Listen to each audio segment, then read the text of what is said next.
This is the Vegas Tape with Sharp and Shapiro.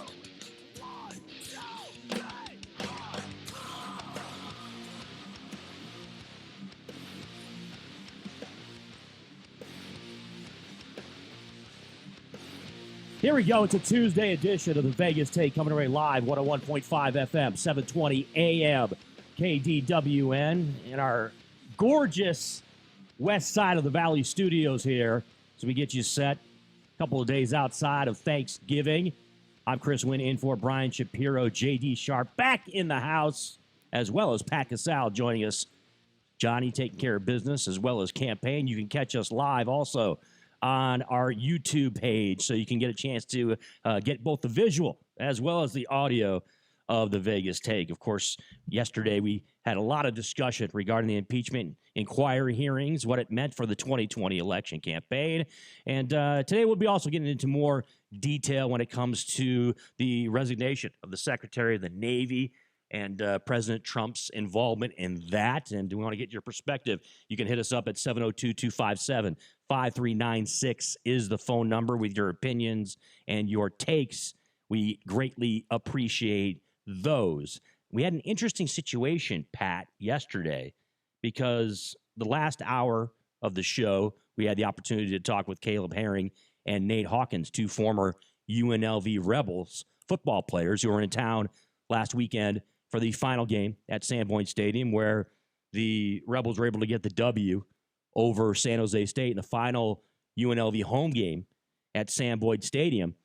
And so we got their perspective on that. Also the state of the program and, you know, talking about Tony Sanchez and the possibility of his employment being taken away. Well, apparently 30 minutes after that interview where we're talking to those guys on the air, it went down. Breaking news out of Las Vegas yesterday, of course, Tony Sanchez, the almost 5-year head coach of UNLV, has parted ways with the UNLV football program after a 19-40 record there. He still has 2 years left on his deal, by the way, which is UNLV will end up paying a $600 buyout.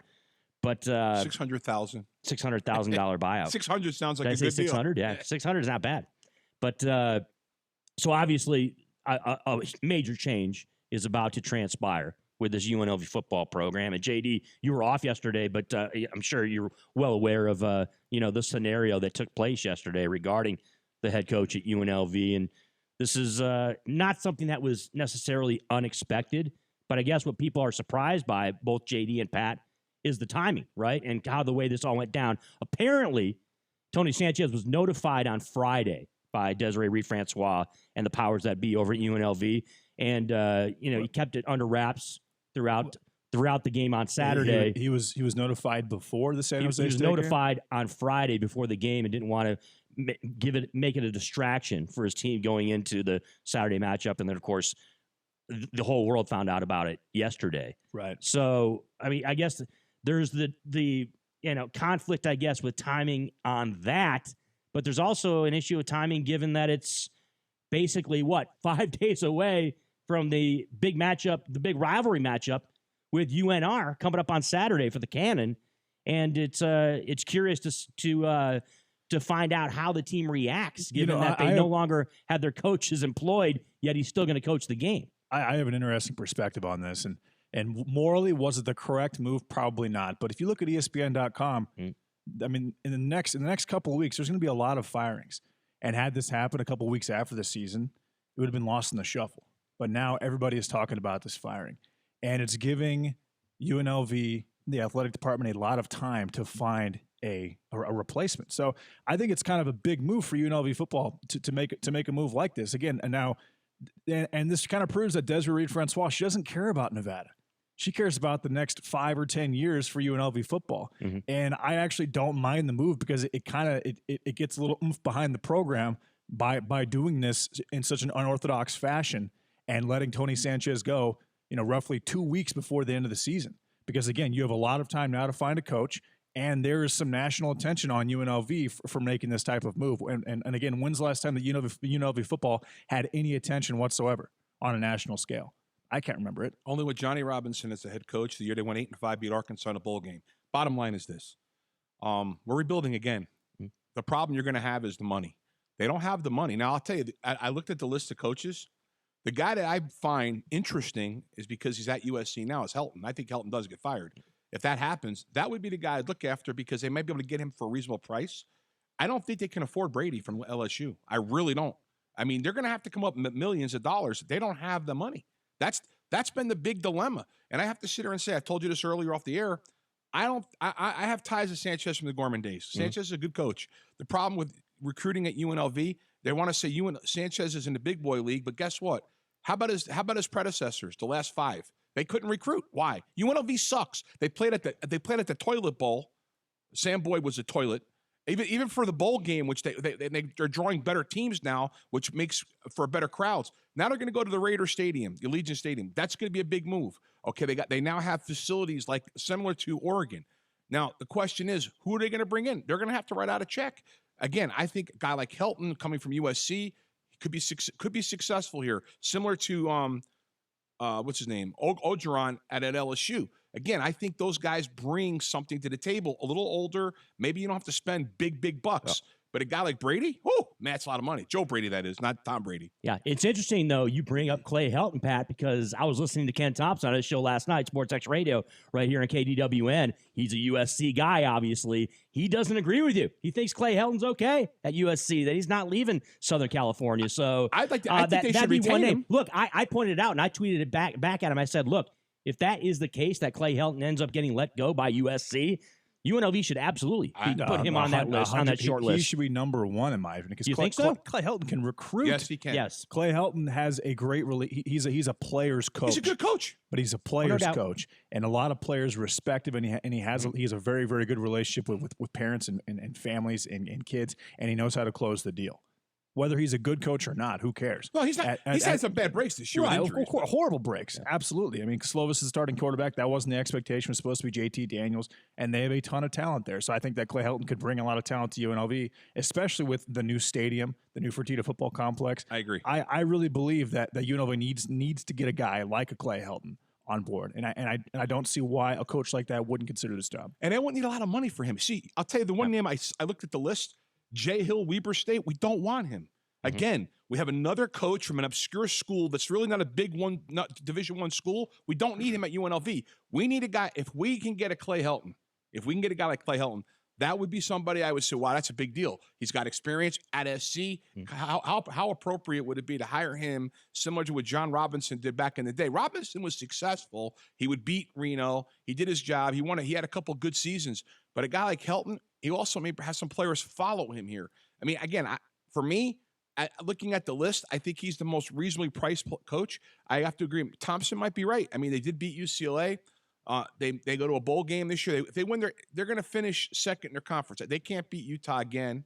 No, Utah's not in. They beat out Utah for the division. So they're going to have to play Oregon. I think Oregon will beat them again.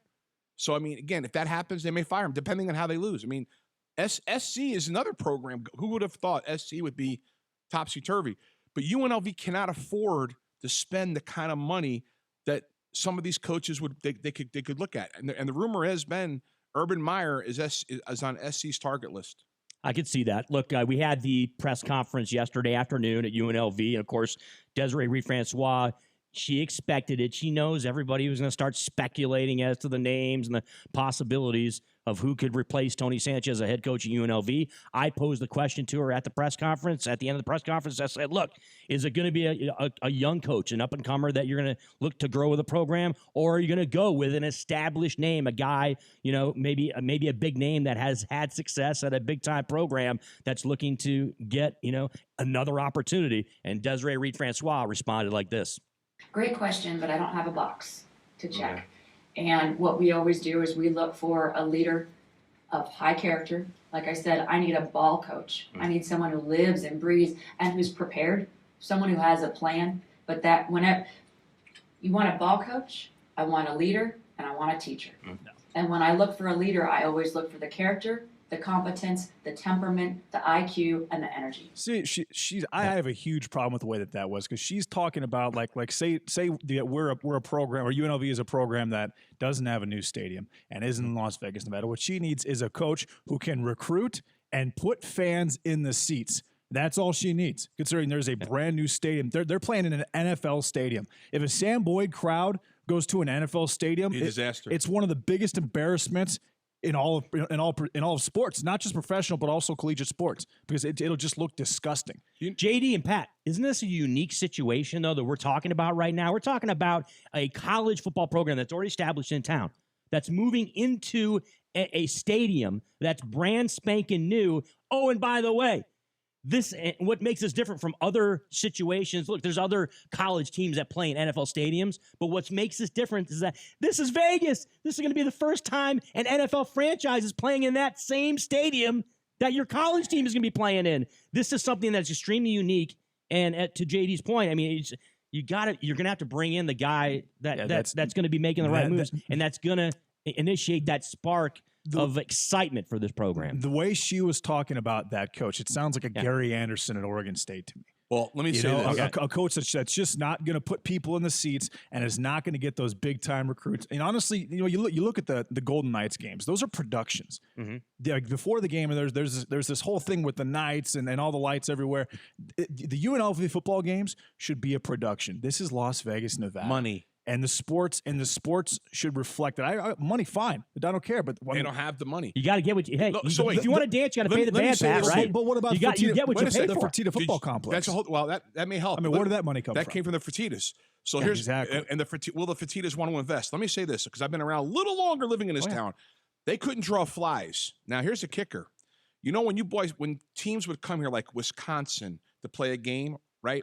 They want to buy a ticket. They're being forced to buy season tickets for the season to come here to watch that game. I mean, they can't draw flies. We usually have bigger crowds for those bigger teams that visit. JD hit the nail right on the head. How are they going to draw? We're the only university football program, D1, that relies on spectators to come to the stadium to watch the games. Where's the student body? Now, part of the complaint from the student body was location.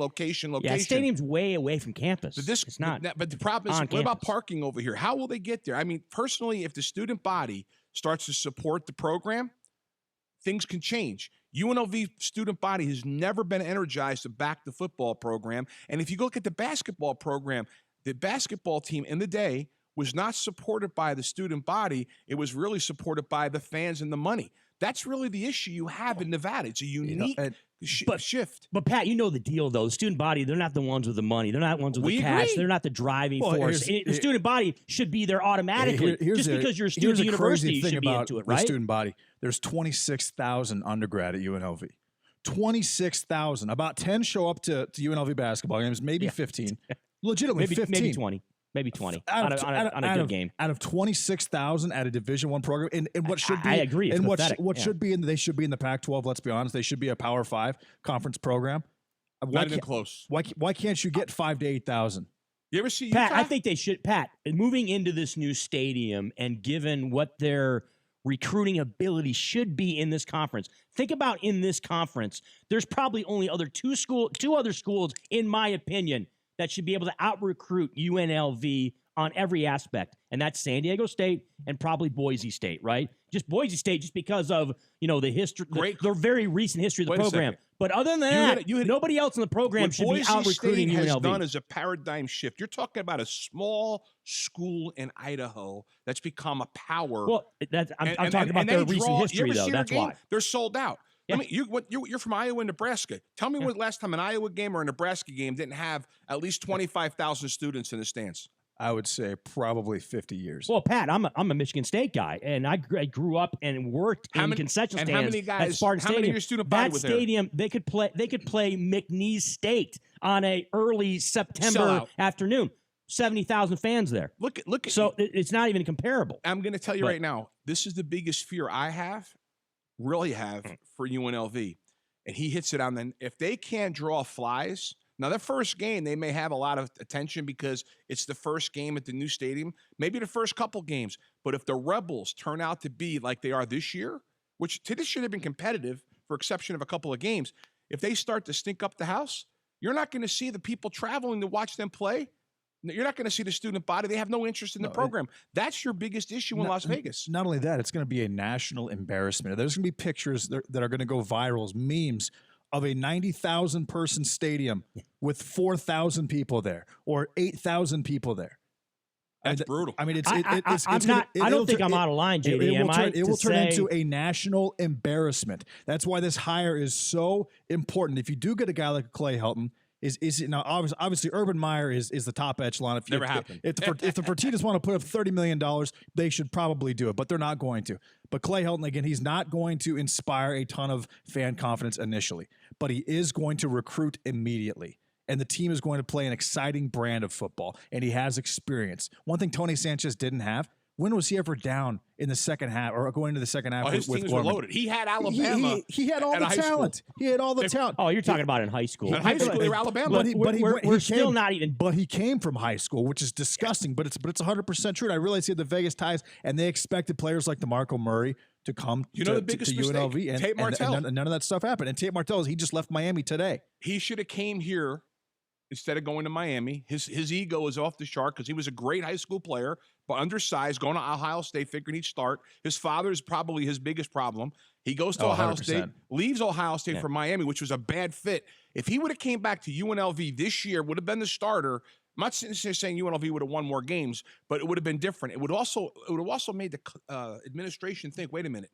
He's bringing in players that were local stars. That's a big deal. And the community would have been involved too because Martell has a name in Las Vegas. I'm telling you, though, a lot of people here that cover UNLV football are still very high on Kenyon Oblak and think that Kenyon Oblak is a better fit at UNLV than Tate Martell would be. So never lost a game, local hero. Hey, that's high school, and he's though. We're also talking about high school. I get it. There's plenty of great high school quarterbacks that just don't pan out in college. Here's the thing. We don't recruit local talent like a Martell. Now, Martell's ego put him at Ohio State thinking, I'm going to go there and play Kenyon for Urban Meyer. Oblak's a local guy. Kenyon Oblak is a local guy. He wasn't He was the Martell. quarterback. He wasn't a Martell. Martell was a special player. Yeah. And you know what? Martell was he was a top 100 kid. Oblak was a low 3-star. I mean, he could have really made a difference. Again, you look at a lot of the players who've left the community. I'll give Sanchez this much credit. He has recruited locally very well. Something that UNLV does, the coaching staffs on all their programs have failed to do. Now, basketball-wise, we're pretty good, not great in town.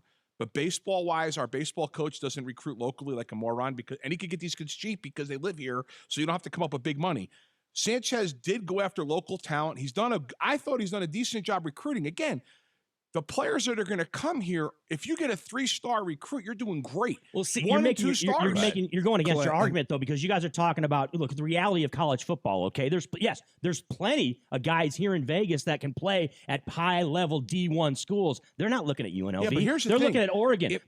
They're looking at Steven Jackson's looking at Oregon State. Wait, you know what I mean? But they're going Jackson other places. wasn't even talked to. But look, Steven Jackson wasn't talked to. You guys understand the point I'm trying to make, Steven though. Jackson There's a reality in college football. UNLV is not on that level.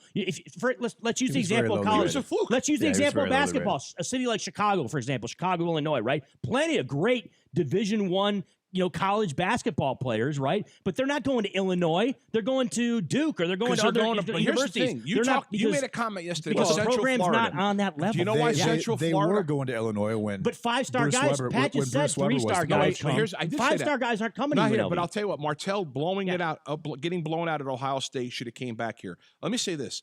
When you look at Florida, you brought up Central Florida yesterday. Let me give you an example. Florida's got an incredible, endless amount of talent. There's only so many kids that can play at Florida, Florida State, Miami. The rest of the state, they got a lot of teams down there. South Florida, the Bulls, they've become a prominent team. Why? Because there's a lot of overflow. Texas schools, same thing. Nevada is not in the same position. If they were, Reno would have been a national contender for many years, and they're not. Nevada is a unique place. We're really in a very small market when you consider Arizona with Arizona State. You look at UCLA, you look at USC, you go up a little bit and you got Stanford. I mean, if you go to Utah, Oregon, I didn't go that far. I'm just staying. Okay. You go to Utah, you got Utah State, which does very well for themselves. You got Utah, you got BYU. I mean, and BYU, by the way, you can make an argument. Their programs have really suffered since Edwards has left. May rest in peace. But there's no question about it. Mendenhall was okay. He wasn't great. But you look at Utah. Utah became a power, and they're a very good football organization. They got a great coaching staff. They've done a great job. But UNLV, you can't put them in that category. That's why they're in the conference they're in. And again, I'm here 30 years. We couldn't, when we went to that bowl game against Central Michigan, we won 52-24. That was our first bowl win. We had maybe 28,000 in the stands. And for how many years did the Las Vegas Bowl fail to sell out? And then all of a sudden it grew. And why? Because they're not looking at our conference to play in those games. They're bringing in the bigger name schools. That's the key. Now, I'll tell you right now, when the bowl game at Raiders Allegiant Stadium is going to kill it. But the question is, will UNLV? And I got to tell you, I don't see more than 15 to 20,000 in the stands. But I'm telling you, and I agree with what JD was saying earlier. I think that, given that they're moving into this brand new, spanking new stadium, Allegiant Stadium here, given what the possibilities should be from a recruiting standpoint, I think that the Pac-12 is very much in play for this program. Yes, does the program have to elevate itself on the field? 10 no years. Question about it. But I think that it is definitely something down the line they can take a look at. Boise State goes first. I tell you what, it's a shame that TCU left the conference, Utah left the conference, because it was a decent conference with the power. But looking at UNLV, in order for them to move on, it'd be 10 years. Before they have 10 years of success, and I'm talking bowl success, 8, 9, 10, 11 win seasons. It's the Vegas Take coming your way live on a Tuesday, 702-257-5396. We want to take your phone calls on the other side of the break. Your thoughts on Tony Sanchez being let go as the head coach at UNLV and the timing of it as well, too. I'm going to get into it with both JD and Pat after the break as far as the timing, given that we're coming up on this weekend, the final game of the season and the matchup against UNR. I'm Chris Wynn in for Brian Shapiro, along with JD Sharp and Pat Casale. It's the Vegas Take coming right live, 101.5 FM, 720 AM, KDAWN. Hi, my name's Christina Stumble, and I own Farm Girl Flowers in San Francisco. With my Spark Cash Card from Capital One, I earn unlimited 2% cash back on all my business purchases. Last year, I redeemed $115,000 in cash back. Yeah, $115,000. And that doubled our digital marketing budget for the summer. Thanks to my Spark Card, we had our best summer yet. Imagine what the Spark Card from Capital One could do for your business. What's in your wallet? Real Capital One customers pay for real stories. Credit approval required. There's an app to save on flights, an app to rent a bike, and an app to help you save for driving safely. The Allstate app gives you real-time driving feedback with DriveWise, giving you the power to lower your insurance cost. In fact, safe drivers can save 40% or more. Connect and save with DriveWise. You're in good hands. Download the Allstate app today. Savings may vary by state and driving behaviors. Subject to terms, conditions, and availability. Use of Allstate Mobile with activation of DriveWise required. Allstate Fire and Casualty Insurance Company and affiliates, Northbrook, Illinois. Parents, you always say you want what's best for your children. If that's the case, then you should be bringing your kid to Infinity, the Math Institute, where every student earns an A or B in math. Our results are proven and they are amazing. The best tutoring service for the best price, whether online or in person, small group or one-on-one. You cannot get better results. Great grades will come when your child truly understands the math. From elementary math to calculus, we have the best tutors, the best materials, and the best results. Now offering free parent seminars on how to better help your child, what is Common Core, and more. Find out why parents are bragging and students are enjoying school again by calling 702-768-1777. That's 702-768-1777, or visit themathinstitute.com today. Tell them the Vegas Take sent you, because at Infinity, you don't get more math problems, you get solutions. If you have room in your home to care for a homeless pet, the Animal Foundation needs your help now. Summer's almost here and the shelter is filling up fast. By becoming a foster parent for as little as a few weeks, you can help save the life of an animal waiting for their forever home. To learn more, visit animalfoundation.com or call 702-384-3333, extension 958. If you're up to your eyeballs in paper, inhibiting your vision and productivity, you may be suffering from shred head. Clear your desk, clear your head, and clear your clutter with the Opportunity Village Paper Pros, trusted as one of Nevada's largest document destruction companies. We make getting organized safe, secure, and confidential. And with our convenient Las Vegas Valley walk-in shredding location, we make it easy too. Good for your community, good for you. For more information, visit paperproslv.com. That's paperproslv.com. 720 on the AM, 101.5 FM. Yeah, now on FM. The only FM news talk station in Las Vegas. KDAWN. Former White House counsel Don McGahn is appealing a judge's ruling that he appear before Congress in the impeachment inquiry. Correspondent Boris Sanchez reports the Trump administration is still trying to block McGahn and others from testifying. Keep in mind this appeal that's been filed by the Department of Justice could take weeks, if not months, to resolve, likely long after this impeachment process ends. Thanksgiving travel is an ordeal under the best of circumstances, and a 1-2 punch of bad weather is threatening to make it even more exhausting this year. There's a forecast for heavy snow in Denver, which it is getting, and another storm that will crash into the West Coast today and tomorrow, possibly fouling flights and making driving treacherous. AAA predicts the number of travelers over a 5-day stretch will be the second highest in history, and that's despite the rising cost for a road trip. On Wall Street, the Dow is up about 50 points. I'm Mike Moss. It's time to check the roads in the KDON Traffic Center. Traffic sponsored by Dispatch Health, and the Valley Drive continues to be a fairly smooth one. We're left over with some volume on the 215 Southern Beltway westbound between the airport and I-15. Same story eastbound between I-15 and the airport. Alilanti northbound at Elkhorn, that's an injury wreck. Have another crash involving injuries. It's Silverado Ranch east of Las Vegas Boulevard. When you're sick, every minute counts. Go to dispatchhealth.com where high-quality medical care comes to you. Visit dispatchhealth.com to learn more about medical professionals that make house calls. Dispatch Health, covered by most insurance. I'm Bradley J. in the KDON Traffic Center. This is John Greenhut, and if your teeth are stained from coffee, tea, or smoking, Power Swabs is the answer. In 5 minutes, you'll see 2 shades whiter teeth, and in 7 days, 6 shades. Even better, there's no messy strips or trays that you'll have to leave in your mouth for an hour. Just swab your teeth for 5 minutes, and you're done. To try Power Swabs, call 1-800-679-0969. Your bright white smile will have your friends talking about how great you look. Try it risk-free. 1-800-679-0969. That's 1-800-679-0969. Imagine a TV news network with facts, not fake news. There is one. Newsmax TV, America's fastest growing news channel with an incredible lineup. On Monday nights, we have Mike Huckabee's show. Tuesday, Alan Dershowitz is on. Wednesday, Michelle Malkin. And every Thursday, see Bill O'Reilly. So don't miss Newsmax TV. Now on DirecTV, Xfinity, Dish, Spectrum, Cox, Optimum, Fios, Uverse, Suddenlink, and more. Just check your channel guide. Millions are watching Newsmax because it's real news for real people.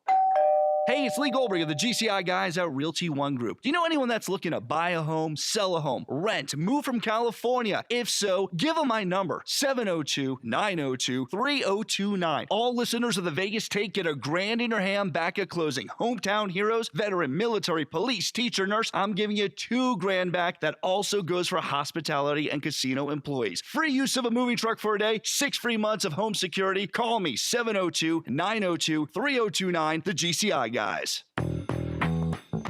Mark Levin, weekdays 3 p.m. to 6 p.m. Now back to the Vegas Take on 101.5 FM, 720 AM, KDON. What those notes reflect is a classic mafia-like shakedown of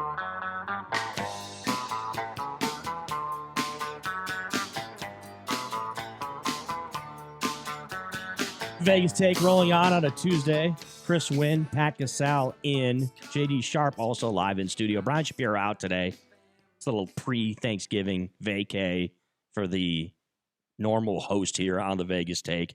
702-257-5396 is the phone line. We want to get your thoughts regarding the firing of Tony Sanchez as the head coach at UNLV. Desiree Reed-Francois, she's going to conduct a national search, Pat, and is expected to spend in the top half of the Mountain West salaries. Now, the top 6 in the conference begin at just over $870,000 annually, with San Diego State's Rocky Long making the most in the conference. So they're going to have to spend some cash to get a coach here. 7-figure, $1 million plus. Yes, and that was a point of discussion back when they hired Tony Sanchez. Of course, it was all the situation with the regents and, and spending the money salary, and who's going to help pay his salary. Look, I mean, am I being naive here? But I think that UNLV has booster support that's going to feel absolutely fine with pitching in to get a coach here, okay? Am I crazy in saying that? Yes. I am crazy in saying that? That's not something 30 years of watching UNLV football, the donors are frustrated because the football program has been crap for 30. I mean, they've had a couple of seasons where they were 8-5. That's not a great season. They're a lousy program. And the problem is where we're located. Now, with all the changes, will we become an Oregon? Because Oregon was lousy for 30 years, JD. But I don't see UNLV growing like that. Oregon's got Nike. Right. And that changes everything. And we all know that those players are receiving some type of under-the-table something to draw them to Autzen and to Oregon. But I think that it's just very, very difficult for me to believe that in Las Vegas, I mean, last month, Vegas profited like $500 million. I find it very hard to believe that, considering how many millionaires live here and how entertainment oriented and how sports is considered entertainment, that Las Vegas is, that there's not 5 or 6 donors or there's not some type of support from the casinos, for example, to go to the university to hire a major football coach when you have a $1.5 billion stadium that you're playing in. You talk about not having enough money. How is that even humanly possible? Considering where we are in Las Vegas, Nevada, that there's not enough money to hire a big name football coach to recruit and to inspire confidence into the fan base. Not as, and I got to talk about the way that Desiree handled that press conference. Oh, she doesn't want this. That was spoken like someone who wants to be gone from UNLV in a couple of years. That was spoken. I like that. That was it. That was a politically correct statement. We want this. We want this. No, what you need is someone who will not turn UNLV football into a national embarrassment, which is where things are heading right now if this stadium is not full. They're bleeding. And by default, by default, a coach that can recruit and a football coach that can recruit and has been a football coach at a higher level for years and years, they're going to be an educator. They're going to know how to maintain the grades and do what they have to do off the field and on the field and be involved in the community. But they don't need a TJ Otzelberger here. They need a Mike Miller. Well, they need to hire a Mike Miller in the equivalent of a college football coach, which is what I believe they should. And me and Brian have talked about this. What they should have done with the college basketball program in hiring TJ Otzelberger instead. They need a Mike Miller, not a TJ Otzelberger this time around. But what you have to realize, UNLV's football program playing down at the toilet bowl. Sam Boyd Stadium. There's a reason. There's a reason behind it. The casinos could care less about our college football program. Now maybe things are going to change because the Raiders are coming here, and the word is most of the season tickets are being purchased by the casinos for their players, which is a difference. But it comes down to the money issue. The casinos could care less about throwing money at the UNLV program. Of course, because Sam Boyd. Well, it's got to be highly beneficial for the casinos, given the suites that they'll probably buy up all the suites too as well. Sam Boyd held what, 20,000? About 30. It was like 30,000. Okay, and what does Allegiant Stadium hold? 60, doesn't it? 60,000. I want to say more. I want to say like 68. If you have Allegiant full for Saturday and Sunday, how much money are those casinos making? But here's the thing: if that bowl game is now a New Year's Six bowl game, which it could be, considering that it's at Allegiant, how much money are the casinos making? There's definitely now. But you're talking about Allegiant Stadium though with the Raiders. We're talking about UNLV. UNLV's not one bowl game though. But they'll make money there. No, I'm talking about the bowl game, the Las Vegas Bowl, which will be moved to Allegiant Stadium. The Las Vegas Bowl though has no tie whatsoever to the UNLV football program. But if there's a college football association with success at that stadium, it is going to help the casinos long term. And if there's even 25 or 30,000 at Allegiant Stadium on Saturday, that the casinos are going to make money from that. Yeah, but here's the thing. That's fine. But every single time. But what is the casinos making money? But you're totally right. With the UNLV football program, because at Sam Boyd Stadium, it's so far off the beaten path that it's not even close to the strip. So the casinos aren't making a lot of money from that. Now that it's closer, they now will have a chance to benefit from that, tremendously. Here's the difference, though. College football, we all know, student body attends the games. Those student body aren't the ones gambling. They're looking to attract people to spend money.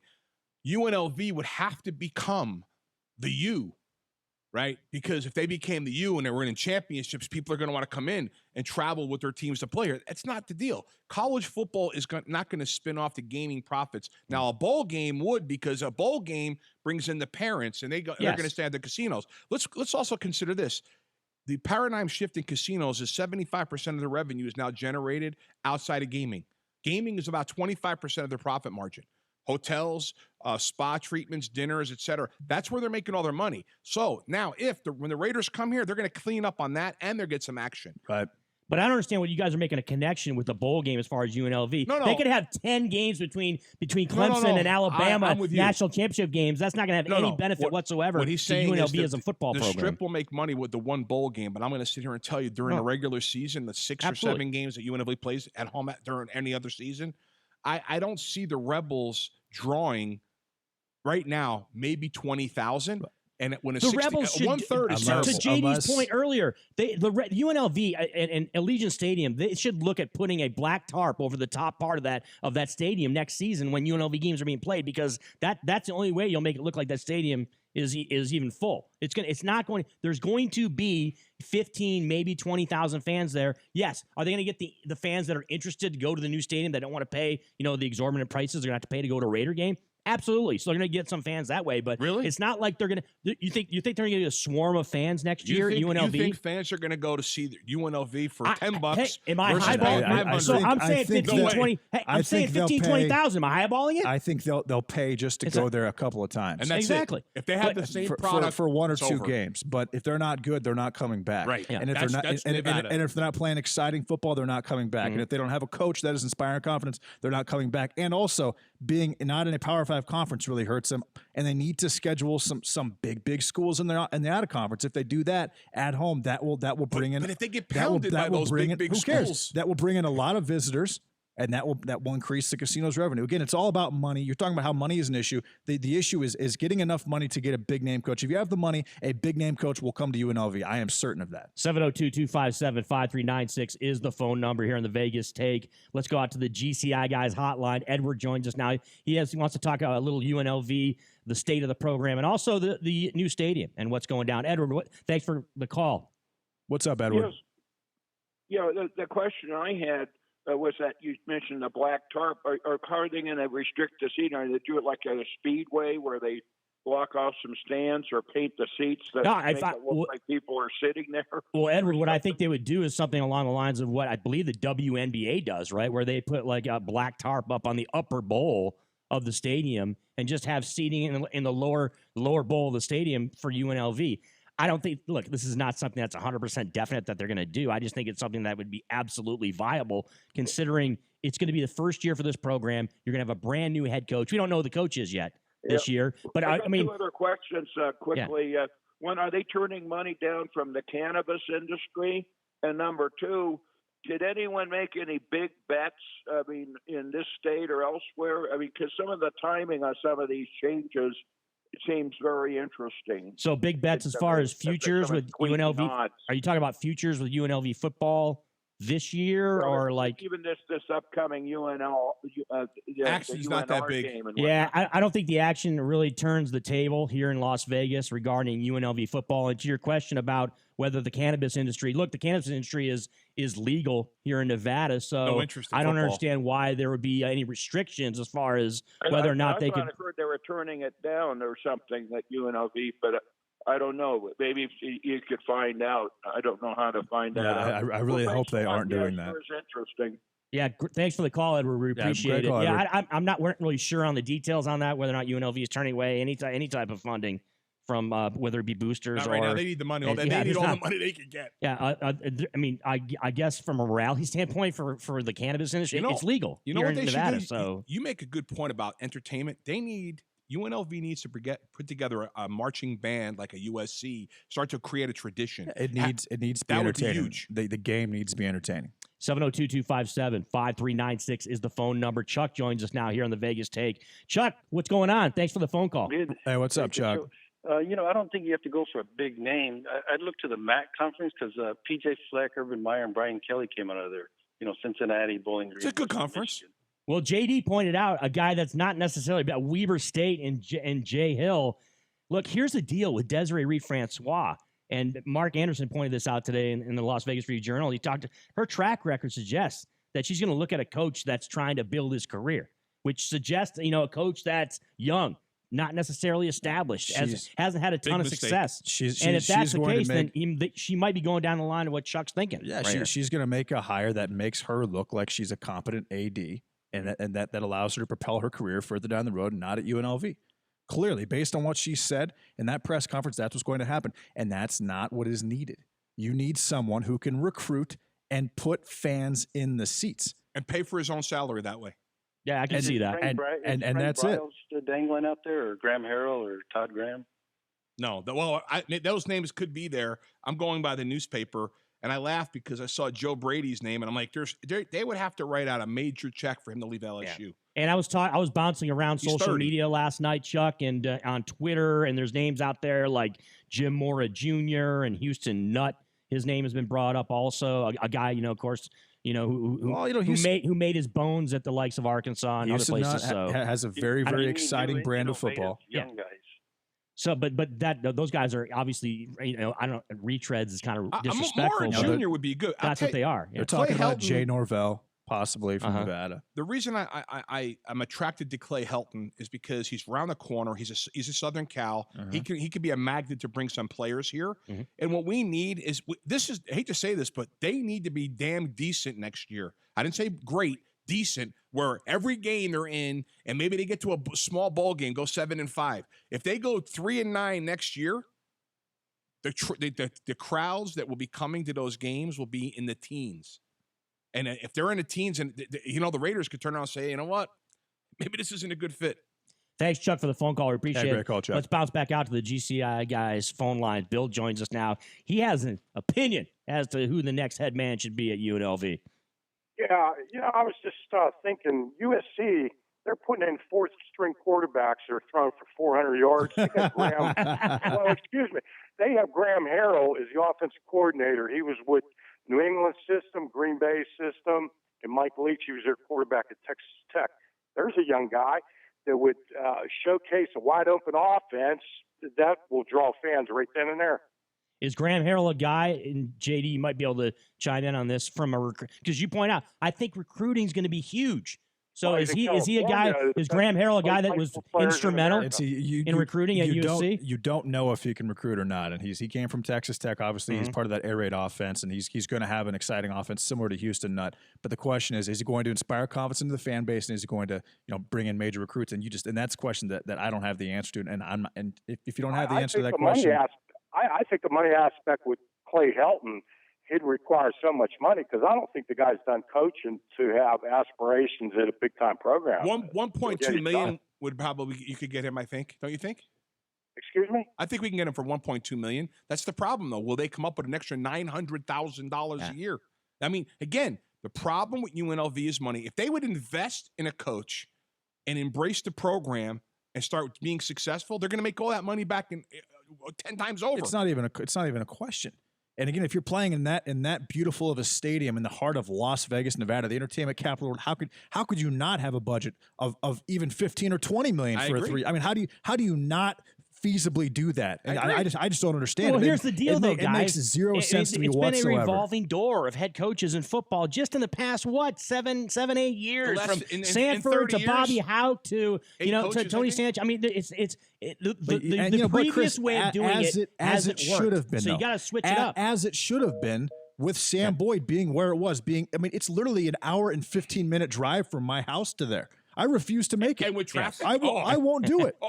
I can see that. Yeah, I understand. I mean, the stadium. It's just disgusting. It's and the parking's horrible. It's just awful, and it was a really bad place to play football, in my opinion. It was nowhere near the Strip, which generates billions and billions of dollars a year in revenue. No one was benefiting from it except UNLV, and clearly they were not benefiting from it. So considering where they were playing their games, obviously they're going to have a revolving door of coaches, but now that should not be the case. Absolutely agree with him. So we're in a full discussion here regarding Tony Sanchez being let go by UNLV and possible replacements for him. But Tony Sanchez, his reaction yesterday, I got to say, as someone who's very fond of Tony Sanchez, you are too, Pat, of course. This is a guy, he's class all the way. And during the press conference yesterday, he was upbeat as far as optimistic as far as this program is concerned. And he talked about what direction they're going in and reasons why UNLV fans should be pleased with the direction of this program. I don't know. I mean, it's again, obviously I'm disappointed that I'm not going to get a chance to continue on. I mean, this is not something that I wanted. But in the competitive Division I athletics, it's part of the life, right? So my legacy here, I don't know. That's not for me to say. All I know is I showed up to work every day, worked as hard as I could, We made a difference. Again, we you know, I said all those things earlier. In every department that they asked us to, we got better. Obviously, not enough. That's why we're standing here today, right now. But you know, I'm proud of this again. You know, proud of this building. Proud of the fact that, you know, we took over such a poor academic climate and our guys are achieving academically like they never have before.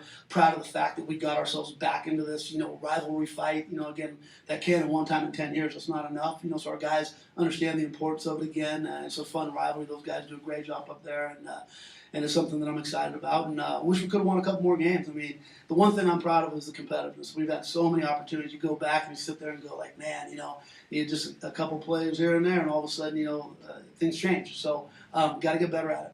You got, and I gotta get your guys' take on this as far as the timing, because they go up to Reno, have this matchup obviously against UNR this weekend for the Cannon, and a lot of times when coaches are let go and they coach that final game of the year, it's not a coach that's getting fired, right? It's not a coach that's getting bounced out because of what they've done. It's a coach usually that's resigning or is taking a better job that ends up staying and coaching that game. So I guess the question I'm asking you both is that how is this going to impact this team on Saturday as they go up against their arch rival up in Reno? And also, you know, is this something that's very strange to me, because this is a coach obviously taking the high road, but we don't normally see this when a coach is fired and he decides, you know what, I am no longer going to be part of this program moving forward, yet still going on to coach the game,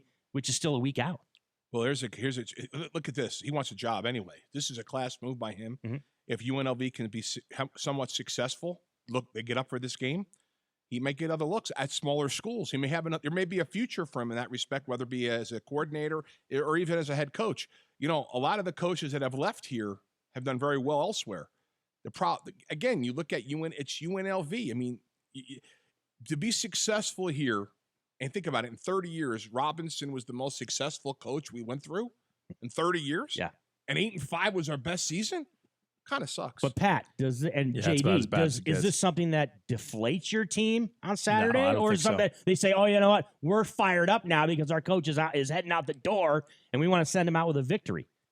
How do they approach it? A fai verso contend in Italian. But it make everybody feel content as you're sticking it in up their rear ends if they beat him really well. I think they'll play hard for the guy because the players seem to really like him. There was one quote in there that I'm proud to play one more game for Coach Sanchez. I mean, I don't think he had a bad relationship with the team. I just think the team just doesn't have a good relationship with the game of football. They're not really talented. That's an interesting way to put it right there, right, JD? I'll tell you this, man. A great relationship with fundamentals of the game on the field. I look at this game, and the spread is 7.5. It's in Reno. I think UNLV probably covers the spread. I think it's kind of a win-win for the Gipper type of mentality. Mm-hmm. And UNLV still has they actually, when breaking the game down from skill sets, UNR is awful against the run. UNLV runs the ball extremely well. Oblad is improving. I believe that Sanchez will be trying to coach for another job. So they'll be competitive in this game, like they've been competitive in quite a few other games. But I don't think it's going to affect their effort, though. I can understand that. And look, it's a rivalry game, right? I mean, it's really the biggest game of the season for UNLV and for Reno this year, by the way. That's why I think it's an odd fire. It's not like UNR is burning it up right now and is one of the top teams in the Mountain West. This is why it's a bad fire, Chris, in my opinion. You wait till if they go up there and they win this game, you're looking at 4 of their last 5 games where they played really well, go off a 2-game winning streak. Maybe we keep him another year. Now, maybe she's thinking if he wins the game, we can't get rid of him. We fire him now. Even if they win the game, where he's gone. And I think it's just bad. It's bad messaging. I have to agree 100% with JD. Her conversation yesterday with you in our press conference. Yes. She doesn't sound like a long-term hold at all. Not at all. That was way too PC. That was more about Desiree Reed-Francois hiring a coach that makes her look like she made a nice conservative hire. And the next job that she jumps to will understand that she is an AD that makes nice conservative hires. But this is a totally unique situation. The football program, the games, the offense, it should all reflect Las Vegas. Yeah. Entertainment. It should be entertainment, bottom line. It should be an air raid offense. That's why Graham Harrell could make sense. With a lot of very athletic recruits, there should be an aggressive marching band. There should be halftime presentations. It should be entertainment because this is the entertainment capital of the effing world. But JD and Pat, last time I checked, if you're going to bigger and better deal a university and look to another opportunity, you got to actually accomplish something, don't you? At that university? I don't and think look, she's even Desiree athletic Francois, what has she accomplished? Overrated. She's basically hired a coach that's on the up and coming, but they haven't done anything yet at UNLV basketball. Baseball's been solid, but she's a relatively young female up and coming athletic director on a national scale. She has a lot of connections to a lot of different colleges. She's been all over the country. She'll get a different job somewhere else, especially if she makes the nice, smart, conservative hire where the grades go up. But it's all about the revenue. Right now, both programs are making no money off of this. But they could. What if Desiree Francois had hired Mike Miller? How many of those Memphis recruits right now would be at UNLV? That's a big deal. How right many? With Mike Miller, it's woulda, coulda, shoulda. Look, I was on board. I thought Mike Miller should have been the hire. She cannot. She didn't go that direction. She cannot make this. And if she thought she was going to be here for 10 more years, she wouldn't do this. But she thinks she's about to be leaving. But she cannot make the same mistake and not go after that type of coach who, again, and I've said this 5 times, is going to recruit at a high level and put fans in the seats with an exciting brand. Look who we're paying this basketball coach. He's the highest paid coach in the conference. Where'd they find the money? We need to do that for our football program. That's where the money is. We'll see if they take steps and do it. Of course, end of an era Saturday with the final game at Sam Boyd. End of an era with Tony Sanchez out as the head coach at UNLV. It's the Vegas Take coming our way live here on a Tuesday. I'm Chris Wynn in for Brian Shapiro along with Pat Casale and J.D. Sharp live in studio. On the other side, we're going to jump to Washington, D.C., get into some of the impeachment inquiry. JD's been off for a few days, so we got to get his take on that. Also, the Secretary of the Navy has stepped down. There's a theme of the day where people are stepping down left and right. We'll get into the reasons why and President Trump, his impact on that as the Vegas Take continues on your Tuesday. Warning, this product contains nicotine. Nicotine is an addictive chemical. The world is changing. Isn't it time smoking changed too? Vuse Alto is a vapor product offering you a satisfying alternative to cigarettes. Simple to use, surprisingly quiet, and impressively powerful. Our best vapor yet at our best price ever. 99 cents plus tax at participating retailers. 99-cent offer applies to Alto device. Pod sold separately. Underage sale prohibited. Hi, it's Sam. Hey, it's Ash, and we're Sam and Ash, your personal injury attorneys. If you've been injured in an accident, don't rely on your insurance agent to help you. Your agent and claims adjuster are not going to get you the treatment or compensation that you deserve for your injuries. That's what we do. We craft an effective plan of action to get you the help you need. Also, you deserve to be heard, and most of all, you deserve what's right. So, give us a call 24/7 at 1-800-304-2000 or visit samandash.com. Sam and Ash. What's right? Looking for that perfect new piece of furniture for your home? A New Concept Furniture is the place to start and end your search. They'll beat any price on the internet, and they're here locally, so you can feel what you're buying first. Go to A New Concept Furniture today at 4255 South Grand Canyon to see for yourself the slick, modern, shiny store that mirrors our shiny city. A New Concept. Check out their showroom or call them at 702-570-2240. That's 702-570-2240. Wherever you are, 101.5 FM, 720 AM KDON, the talk of Las Vegas, is with you. All the news you need, Facebook and Twitter feeds all in one place. Plus KDWN streaming 24/7. Download the KDWN app from the App Store on iTunes or Google Play. 101.5 FM, 720 AM, the talk of Las Vegas. Hi, this is Harvey Blankfeld, host of Las Vegas Real Estate Now. Please tune in every Saturday at 11 a.m. and listen to us deliver timely, balanced truths about our market right here in Southern Nevada. You know, there's nothing that I enjoy more than educating our listeners about real estate, except maybe a well-prepared Reuben sandwich where the corned beef is really lean. Sorry, I digress. But please do tune in every Saturday at 11 a.m. and learn about real estate right here on the new 101.5 FM, 720 AM KDON, the talk of Las Vegas. SportsX Radio Nation, what's up? It's Ken Thompson, host of SportsX Radio, reminding you to catch me at my new time, 8 to 10 p.m. for all the local Vegas sports coverage, plus the national scene as well. That's SportsX Radio on the new 101.5 FM, 720 AM KDWN. Distracted driving means danger, recklessness, irresponsible, chaos, police, devastation, injury, tears, death. Safe driving means staying alert and staying alive. Visit StopTextStopWrecks.org, a message brought to you by the National Highway Traffic Safety Administration, Project Yellow Light, Noise, and the Ad Council. The only FM news talk station in the Valley. 101.5 FM, 720 AM, KDWN Las Vegas, a Beasley Media Group station. 2 big storms, thousands evacuated. I'm Mike Moss. Heads up for Thanksgiving travelers. 2 giant storm systems leave 100 million Americans facing serious weather advisories. We get the latest from correspondent Clayton Neville. Forecasters are calling it a historic storm, with high winds and rain impacting the west coast and snow predicted to blanket parts of the north and Midwest. To have 2 systems back to back, it's very inconvenient, and it doesn't happen too frequently. Meteorologist Matt Bishop says the wet conditions will persist across the south and heavy wind gusts in the east through the end of the week. Thanksgiving travelers on the roads or in the air asked to stay alert. More than 6,000 people have been evacuated in the Santa Barbara area because of the latest California wildfire. Correspondent Nick Watt is on the scene. 4,100 acres have burned. Officially, this fire 0% contained at this point. There were 600 firefighters working overnight to try and contain the flames. Right now, they're pretty much just letting it burn this hillside up in the Santa Ynez Mountains. A couple of fire trucks stationed up there just to make sure it does not jump this 154 highway and head down towards the more populated areas. President Trump wants China to allow pro-democracy protest in Hong Kong, and he doesn't want it to get in the way of trade talks. Well, we're with them. I have a very good relationship, as you know, with President Xi. We're in the final throes of a very important deal. I guess you could say one of the most important deals in trade ever. It's going very well, but at the same time, we want to see it go well in Hong Kong, and I think it will. I think that President Xi can make that happen.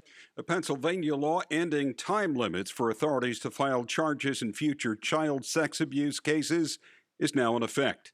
Legislation signed by Governor Wolf also gives future victims more time to sue. On Wall Street, the Dow is up 48, S&P up 6. I'm Mike Moss. It's time to check the roads in the KDON Traffic Center. Traffic sponsored by Dr. Patient Unity. Everyone getting a jump start on the holiday weekend. We're busy around the airport on the 215 Southern Beltway, east and westbound. It does open up on each side once you get away from the airport, but if you're headed to the airport, you might want to factor in some more time. Alelante northbound at Elkhorn, that's an injury crash. Have another one for you, Silverado Ranch, east of Las Vegas Boulevard.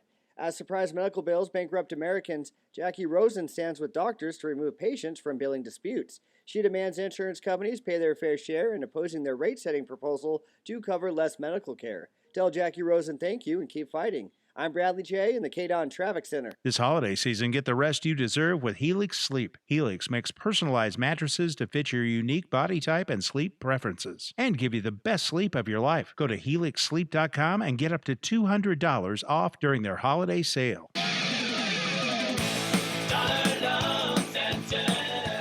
Hey, Chuck, can you explain the difference between Dollar Loan Center's locations and the typical check cashing and payday places? Well, we don't have bulletproof glass, we don't have bars on the windows, we don't have plastic furniture. Look, our locations are more upscale, clean and safe, like banks used to be. You walk in, it's a beautiful atmosphere, DLC radios cranked up, and immediately you feel comfortable and welcome. And your locations have even won awards for how nice they are? For several years in a row, the Financial Service Centers of America have awarded us with the Activia Award for Outstanding Community Service and the Star Award for Best Store Appearance. Both are national recognitions. That was Chuck, founder of Dollar Loan Center, where you can get up to $5,000 in just minutes without a checking account or any collateral or car title. We have over 50 locations, or you can also apply over the phone or online at don'tbebroke.com. Licensed by Nevada Financial Institutions Division. Customer must meet the normal loan qualifications. To review loan qualifications, visit us at don'tbebroke.com. Certain limitations may apply. Loans are subject to approval. Have you been lied to? Lied to by Washington politicians and the Wall Street propaganda machine? Hi, I'm Inc. Magazine best-selling author Brett Kitchen, and if you're over 55 with an IRA or 401k, I want to give you a free copy of my new book, Wealth Beyond Wall Street, because according to Time Magazine, Wall Street's 401ks have failed millions of Americans. After losing 35% in my IRA and the crash years ago, I said enough. And since then, I discovered a way to grow money potential double digits digits, reduce taxes dramatically, and also have my money protected when the next stock market crash hits. When the next market crash hits, you lose nothing. Call Wealth Beyond Wall Street now to get your free book and talk to a specialist to discover this little-known strategy to get potential double-digit growth during good years and never lose in the market crashes. Call 1-800-324-4141 to discover this asset that people like Walt Disney and JCPenney use to grow wealthy. Plus, when you call right now, you get free shipping and handling, no credit card required. And I'll send you a free copy of the audiobook so you can listen in your car. Call 1-800-324-4141. 1-800-324-4141. That's 1-800-324-4141. Does your child love math? Do they just love math so much that once they finish their homework, they want to work on extra math problems just for fun? Anyone? If you answered no, then you are not alone. While your child may not think math is important for their future, we know better. That's because Infinity the Math Institute offers the best math tutors in Las Vegas, produces the best results at the best prices for kids of all ages. Infinity the Math Institute does it all. Does your child need prep for the SATs? Right now, SAT preparation classes in November are just $15. Fractions, algebra, geometry, decimals, you name it. Plus, Infinity offers homeschool programs, free seminars for parents and students. And whether your child is transitioning from elementary school to middle school to high school, or preparing for college, Infinity can help. Classes are filling up. Call us now to find out more. 702-768-1777. That's 768-1777. You want the best results for your child? One call to Infinity can have a huge impact on your child's future. Call now. 768-1777. Tell them the Vegas Take sent you. Las Vegas's only FM news talk station is right here. The new 101.5 FM, 720 AM, KDON. Right now, the day's biggest news stories from a Vegas perspective. This is the Vegas Take with Sharp and Shapiro.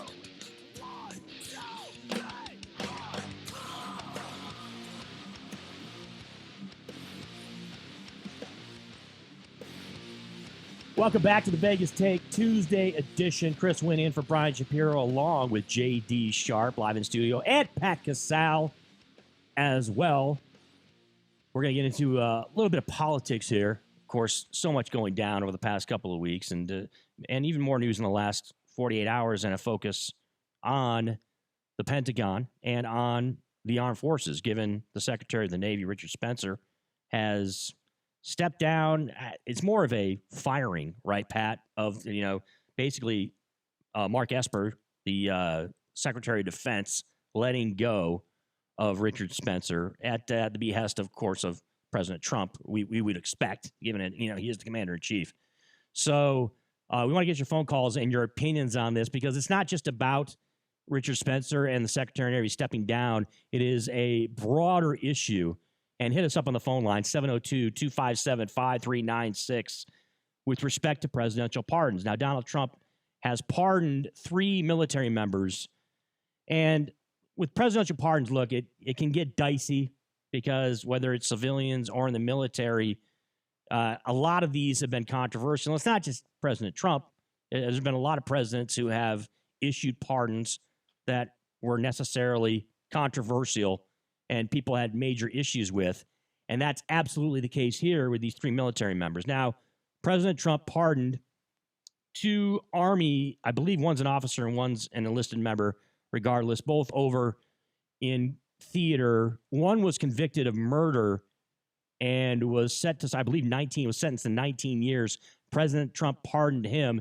The other was in the process of going through his charges in the military court system, in the court martial, and President Trump pardoned him, and just basically that investigation and the whole process went away. And of course, the one that's gotten the most attention is with Chief Eddie Gallagher, a Navy SEAL who was convicted of posing with the corpse of a teenage prisoner that he had allegedly stabbed to death with his hunting knife. He was acquitted of those of the more serious charges, but he was found guilty of the charges of posing with the corpse and was set, I believe, to be demoted in rank. And President Trump has now weighed in on this and has decided, look, that's not what we're going to do. And I gotta get your input, both JD and Pat and the callers out there at 702-257-5396. This sets a horrendous precedent, okay? because the president of the United States, I don't know how you can justify, people who are convicted of war crimes. Pardon these people. Look, Now, I get. Here's the deal. Situation's a whole different ballgame. Well, it's not a whole different ballgame. The obvious charges here are that he was had a charged photo with with murder. a head of an ISIS killer. Yes, which is no. This guy was an ISIS not killer. An ISIS. He was not an ISIS killer. That's what they he said. was a prisoner. Okay, No. he was a prisoner of war. So he cut up. They cut up. Let me say this: He could be ISIS. This guy he was could be not. if he was a prisoner of war, he wasn't, and they decapitated him. There that's are different rules ballgame. of Pat. There are rules of engagement in the military. And I'm going to sit here and there tell are you, also in this procedures that you did not. You don't. This isn't something that you're making a statement that this guy was a prisoner of war that was beheaded by Gallagher or somebody. Those are the facts of the case. What happened was this wasn't an engagement in hand-to-hand combat in the world that the president of the United States, he was a prisoner. Nobody would uphold of the American supporting military. a man murdering somebody who's imprisoned and cutting off their head in the United States. That would be absolutely incredible, and I would say condoning. It's the president of the United States pardoning him on charges of him getting demoted in rank. That part I can see. That's a whole different argument. This man was acquitted by. It's not a whole different argument. It's part of the argument, not as a murderer. He was acquitted for the murder. He was acquitted for that. Right. That's not what President Trump and he got in trouble for posing. Is relieving him of. He got a picture of him posing with the head. Okay. Maybe it's bad judgment. It's against. I'm making him retire. It's against regulations. You can't do it. You're not. I understand that. You But don't at the same time, see he's retiring. American soldiers overseas posing with corpses. Do you see ISIL? Do you ever see ISIL posing with our people getting killed? They cut off reporters' heads. Wait a minute. What's the difference? That's not part of the argument. That's not an argument. I'm going to sit here and tell you. You're posing. It's whataboutism. Esper fired Spencer for trying to do an end run around Esper to work out a deal that basically said we'll let him retire with everything. And that was wrong. He should have went to Esper first. This is what it comes down to. He did an end around Esper to work out a deal with the White House. And Esper's like, screw you, you're out. Now, I get that, but that's not, the president's that has nothing to do with the action pardons towards Gallagher, whose gave. record is amazing. Okay, he had a picture taken with a guy who was beheaded. If he did the beheading, if this was a prisoner of war, that's a totally different animal. I would hang the guy because that's different. That's not the United States of America. But I have to sit there and tell you, if he had his picture taken, it was in bad taste. We don't know the circumstances of what went on during that with that fight or how that guy lost his head. But I will sit here and tell you, we have a lot of our boys fighting wars around this world that don't really reflect on the United States that are getting thrown to the dogs. I mean, and I'm going to use Benghazi, but not like you think. We have men dying in America, Americans dying in Benghazi. We have guys dying in Syria. We're there fighting for everybody else around the world. And when we get our men get taken in or killed, they're celebrated. They're holding our heads and they're doing exactly what's terrible. But yet we got a guy again, it was bad taste. He's out of the service. He's going to retire. I get it. But I don't think. Now, the other two cases, I don't have the data. Well, Pat, here's the deal. There's a lot of high-ranking officials, both retired and not retired, that absolutely disagree with you. Here's the deal. John Kirby, was on national television yesterday. He talked about this, saying it's deeply concerning. Again, we're talking about an administrative review process. The Navy SEALs do this all the time, and people get their trident pins revoked for much less than what Eddie Gallagher has not only been alleged to have done, but actually convicted of doing. And here's the other thing he points out. There are 3 other SEALs, by the way, that are in the picture that are going through the same review process that Gallagher was supposed to go through, but President Trump has just erased it. So what's going to happen with those trident pins? The point being is that there's been a number, I believe there's been a number of Navy SEALs that have been demoted or have run into trouble since 2011, okay? What are all those people now should be pardoned by President Trump because we want to take care of our. And by the way, the president, why does he have to talk like he's a 7-year-old all the time? Yesterday he was talking about saying, I got to take care of my war fighters. I got to take care of my war fighters. What are you talking about? Chris, he talks like he's in elementary school at times. Was the head that he was holding up? Did this guy kill one of his friends, one of his Navy SEAL friends, one of his compadres? No, it's my understanding that it was a prisoner of war. Okay, it sounds like a head for a head situation. And he was killed in captivity, in American captivity. Pat is very right. That ISIS does celebrate and advertise the fact that they have murdered an American soldier on a consistent basis. And it was in terrible taste. And it was definitely beneath our country, considering we're not a third world country. You can't use that argument, though, that ISIS does it too. I'm just saying that that's it's why ISIS. It's no, ISIS. I'm not, Chris. I'm not making that argument. I'm saying that I don't agree with it, but I see why he did what he did. But again, we're not making an a argument. third world country. We are a worldwide power. And again, that to me, that is beneath us, right, as Americans to do something like that. And he's being retired. But I mean, you got to keep in mind these Navy SEALs. They go through a lot of grueling training. I mean, these guys, they go through the gamut, mentally, physically. Are they all understandable? Are they all mentally 100%? Solid upstairs. After 20 years? Probably not. They've probably seen some things that no one in this room would ever even dream of seeing. So again. Is it in great taste? No, but considering who these people are and what they do for a living and the missions that they, I mean, you're making a judgment on what you think they should face as far as punishment. No, I'm making a judgment Chris, on a president of the United States. I'm not making a pardoning judgment at people all. who are convicted of war crimes. I understand. Well, I'm saying he's definitely considering the circumstances before while he's making these pardons. And again, these are Navy SEAls. I mean, what do they go through? Hold on. And the things it's that not they just see. Navy SEAls, by the way. There's Army officers as well too. There's Special Forces guys. The missions that they play out. I mean, these are you guys. Very, very serious. You guys. By the way, you're speaking to someone who actually did go to basic training in AIT and was in the military, and so I'm aware of the rules of engagement as well as soldiers on the battlefield. Look, I get it. It's hard. But you have to still follow the law. There's a chain of command, and there's discipline that goes into place with a soldier, not only in theater, but also when you're in situations like this. But in the Gallagher case, you're saying, correct me I'm if not saying anything. I'm pointing out facts. You guys are going to make your own opinion as to what it is. Opinion. I'm asking you a question. Yeah, okay. You're saying that the guy he posed with that was beheaded, yes, was a prisoner. I mean, it's my understanding that he was a prisoner of war, if that were and that he was. So then, if he was an Pat, wait a minute, he wasn't killed. No, hear me out. He was not killed in battle. It wasn't like some type of battle that went down where he killed a prisoner. So wait a minute, because if you're saying otherwise there'd be no wrongdoing whatsoever. Wait a minute. No, here's the deal. What would be the difference between Eddie Gallagher or any other SEAL or any other soldier on the battlefield? If this was if this was legitimate rules of engagement, he would not be in trouble. Why is he in trouble? Wait a minute. Because he did something that was They're wrong. Saying here, that's the why. The court martial. You're making this way more difficult than it is. And the jury found Gallagher not guilty, but convicted him of murder charges. Yes, of murder. Charge. If this man was, wait a minute. If he was a prisoner, if he's a prisoner of the SEALs, he's tied up. He's arrested, so to speak. Okay, your argument is Pat, all due respect. The argument doesn't matter because he was a wounded ISIS fighter. You're making an argument that doesn't need to be made. He was not convicted on the murder charges. I'm not upset about Gallagher getting off on the murder charges. I'm talking about the president restoring his for taking a picture. He was convicted on the picture for taking the picture. He was demoted. He was demoted, and all he got was ranked demotion. Yes, no, but he didn't because the president pardoned him on that. He was by the court. He was demoted. You guys are making an argument that you don't need to make. I don't understand why you're making the argument. He got reinstated by the president.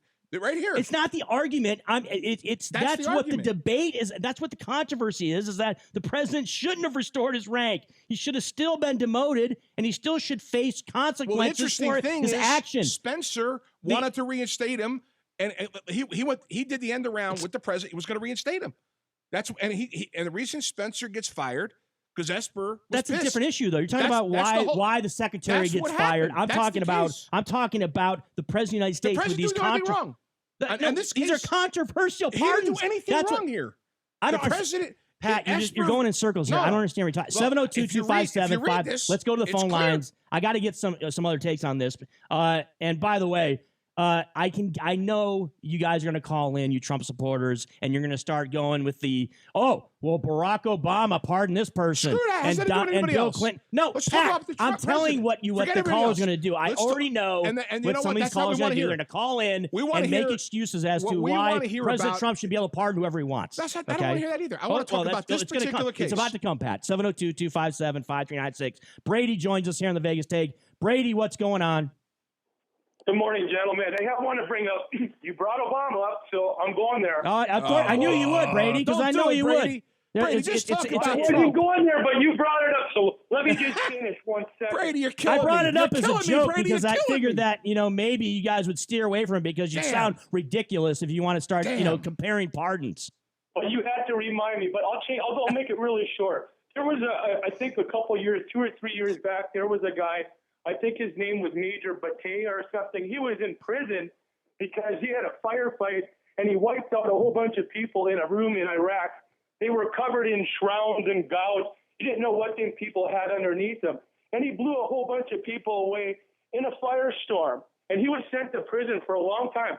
But that man was pardoned, not by the help of Obama or Biden. It was people that were conservative and people that loved our military that stood up and got him released.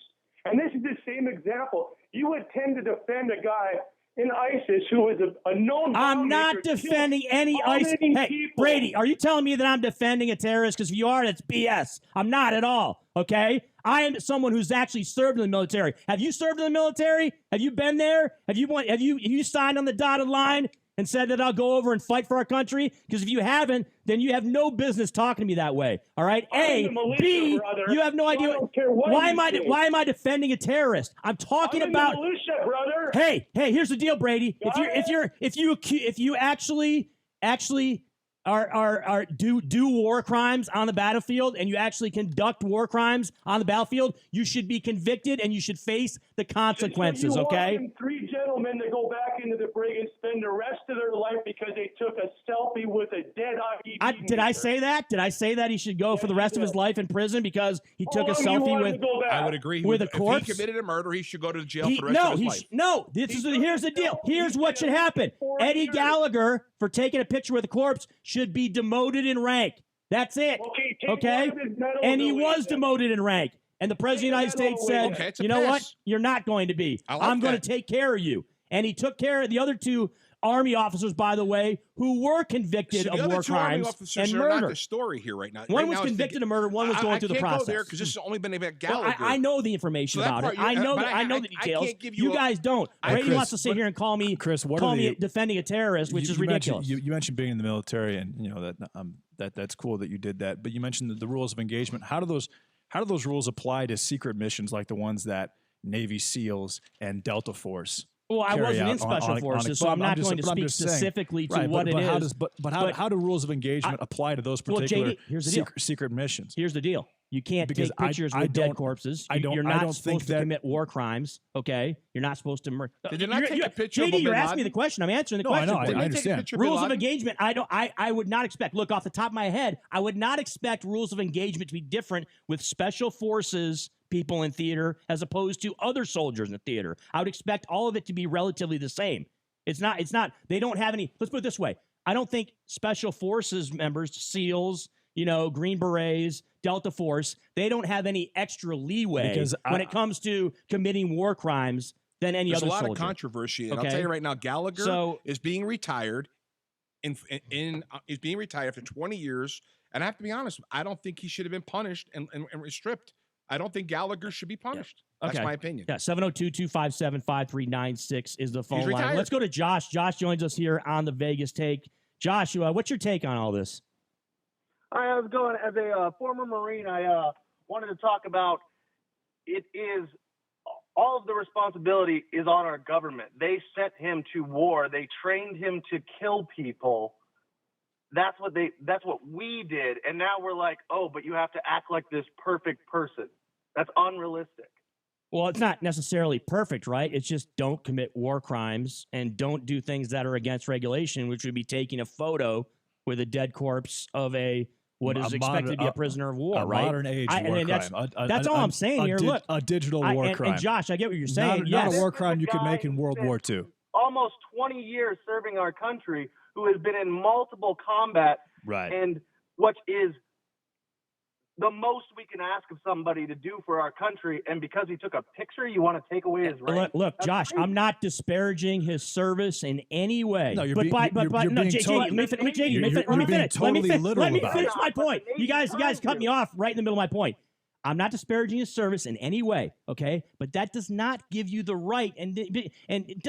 By your rationale, you're saying, okay, because he served our country admirably for 20 years, There's no possible way that he could commit war crimes. There's no possible way that he could do things that are against regulation. No, and it's just not the case. He broke the regulation and given him a pass. Crime, and people do make mistakes. Right.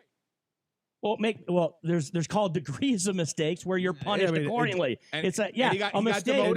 Look, I'm not saying the guy took a picture with him next to a corpse. I'm not saying he should be thrown in the brig for 20 years. I'm saying he should be demoted in rank, which is what he was. And they reinstated him. But that's a very good point. You don't know what this guy's done. You don't know how many missions he's carried out that have helped every single American. That's not relevant to him. But it is relevant. Why is it relevant to if he commits a war crime? Why is that relevant? You're saying this one little thing, which is to me is kind of a little thing, totally outweighs every positive thing he's done in the military. Who said that? I didn't say that. If you're demoting rank, that's what you're saying, right? Demoting in rank is demoted in rank. It's not. You're not throwing him in the brig for 20 years. You're not dishonorably discharging him.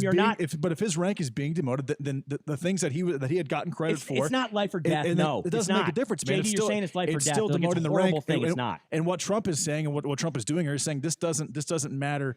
It's equal punishment for what it is that you did. But he's you guys are making it out to be like it's so horrible. That's all it was. It'd be one thing if he was back in active duty. He's being retired, so let him go out. Let him go out gracefully. Big deal. He made a mistake. Nobody else should do it. Just like the other guy that went to jail for taking a picture on a submarine. I mean, come on. You know what's you're minimizing the whole argument though, and the whole debate. It's not about whether or not he can go off into the sunset. This was an ISIL killer. This was a guy who's with ISIS. Now, the other two cases I can't even argue with. I just don't think this guy Gallagher should be disgraced. It sets a horrendous precedent going forward in the military. What does this mean for the ranks? What does this mean for discipline? What does this mean? What does this mean? What's this mean for chain of command? When you have, when you have Eddie Gallagher going. By the way, Eddie Gallagher has been going on national TV left and right. Basically, playing the victim as if he's done absolutely nothing wrong, and this is just a bunch of higher ups that are out to get him and destroy him. Look, defending other countries. What does that have to do with what I just talked about? It has nothing to do with it. Is there murder? Is there killing going on? Absolutely, there is. Absolutely. I don't understand what you mean by killing. You're making a general statement. No, when you're in a battle, I'm shooting at you. Somebody's going to die. 100%. Pat, what does that have to do with what we're talking about here as far as the controversy regarding having a picture the commander-in-chief pardoning people that shouldn't be pardoned? Having a picture taken with the head is a dramatic. Oh, it's terrible. Yeah. It's horrible. Much more of this on the other side. We got phone calls. Phone calls are lit up here, 702-257-5396. Your thoughts? Is it okay? President Trump, he should be able to pardon whoever he wants, especially when it comes to the military. Chris went in for Brian Shapiro, along with J.D. Sharp and Pat Casale on your Tuesday. Don't buy a new car until you hear this. Centennial Toyota is putting Black Friday savings on every vehicle for not just one day or even one weekend, but all month long. Yes, Centennial Toyota announces Black Friday savings all month long. We're making it easier than ever to get you out of that old car and into a new Toyota. Lease a new 2019 Toyota RAV4 just $199 a month. That's the all-new redesigned RAV4 with room for the whole family, just $199 a month. Or shop hundreds of your favorite Toyota models: Camrys, Corollas, Tundras, Tacomas, Highlanders, Prius, and more. Hurry in for Black Friday savings all month long at Centennial Toyota. Conveniently located on North US 95 and the 215 Beltway. Or visit us at centennialtoyota.com. On approved credit, example model number 4430, 36 months, $39.99 due at signing, zero security, excludes taxes, title, and $4.99 dealer fees. Expires 12/2/2019. Looking for that perfect new piece of furniture for your home? A New Concept Furniture is the place to start and end your search. They'll beat any price on the internet, and they're here locally, so you can feel what you're buying first. Go to A New Concept Furniture today at 4255 South Grand Canyon to see for yourself the slick, modern, shiny store that mirrors our shiny city. A New Concept. Check out their showroom or call them at 702-570-2240. That's 702-570-2240. SportsX Radio Nation, what's up? It's Ken Thompson, host of SportsX Radio, reminding you to catch me at my new time, 8 to 10 p.m. for all the local Vegas sports coverage, plus the national scene as well. That's SportsX Radio on the new 101.5 FM, 720 AM, KDWN. Tina Trenner is back, and she's on 720 AM, 101.5 FM, KDWN every Sunday at 12:30 p.m. She's sick of the nonsense and has something to say every Sunday at 12:30 p.m. The Las Vegas Health and Fitness Chamber, a nonprofit organization, offers many membership benefits to both business and individuals. Reach us on Facebook, Twitter, LinkedIn, or on the website, vegashealthfitnesschamber.com. Hi, I'm Dr. David Hill with today's tip for kids from the American Academy of Pediatrics. Children love to play, but did you know play is important for healthy brain development? Play helps children learn language, math, and social skills, and lowers stress. This is good for kids and their parents. The next time your child wants to play with you, say yes. It's one of the best parts of being a parent. For more information on child development, visit healthychildren.org or talk with your pediatrician. The new 101.5 FM, 720 AM, KDON.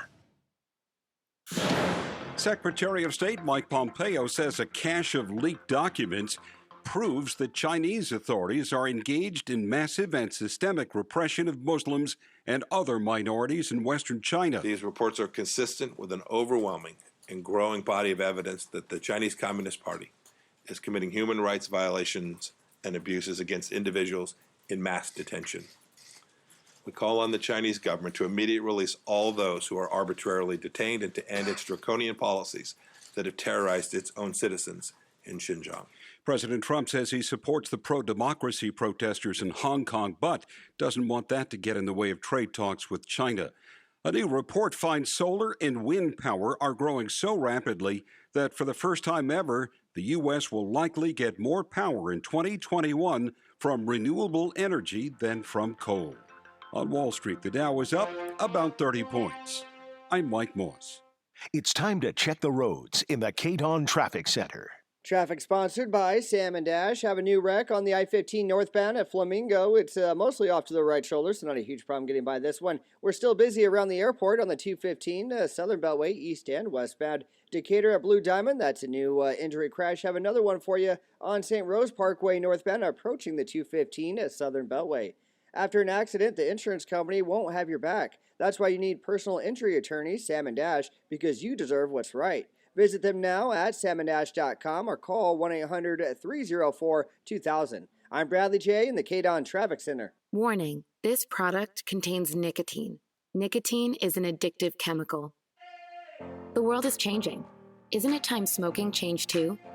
Vuse Alto is a vapor product offering you a satisfying alternative to cigarettes. Simple to use, surprisingly quiet, and impressively powerful. Our best vapor yet at our best price ever, 99 cents, plus tax at participating retailers. 99-cent offer applies to Alto device. Pods sold separately. Underage sale prohibited. If you bet on sports in Las Vegas, you've probably seen those so-called sports betting gurus who claim to have a formula, and they never deliver. For more than 2 decades, Scoregenics has never had a losing year, averaging over 300% return on investment. Sound too good to be true? It's not, and Scoregenics can prove it. The next 10 callers receive a free 6-month membership. No credit card needed, no tricks, just winning picks covering the rest of the NFL and NBA season absolutely free. What do you have to lose? Call Scoregenics now. 888-51-SCORE. That's 888-51-SCORE. 888-51-SCORE. Call now. O'Reilly. Stop by O'Reilly Auto Parts for our See Better, Drive Safer sale going on right now. Get great deals on everything from wiper blades to headlight bulbs. Plus, save on your next oil change with 5 quarts of O'Reilly Full Synthetic Motor Oil and MicroGuard Filter, just $25.99. O'Reilly Auto Parts. Better prices every day. O'Reilly Auto Parts. Rich is just a really good guy. The term good egg isn't enough to describe him. He's also certified organic and free range. Rich puts the cap back on everything. The toothpaste, the olive oil, the shampoo, everything. He lets his 10-year-old nephew beat him at virtual tennis, even though he can straight up slay his 10-year-old nephew in virtual tennis. When the toilet paper is running low, Rich replaces the roll on the actual holder, not just on the back of the toilet. Rich is texting and driving. Rich, no. What are you doing, Rich? I was just telling everyone how great you are. Texting and driving makes good people look bad. Visit StopTextStopWrecks.org. A public service announcement brought to you by the National Highway Traffic Safety Administration and the Ad Council. Mark Levin, weekdays 3 p.m. to 6 p.m.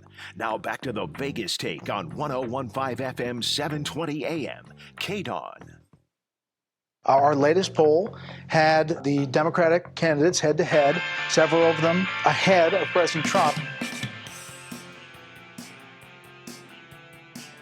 Brett Baer, Fox News, on the way back, talking about the polling regarding the 2020 election.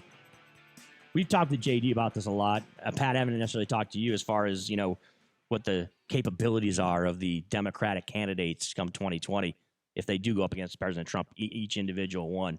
It'll certainly be interesting to see who ends up getting the ultimate nod on the Democratic side.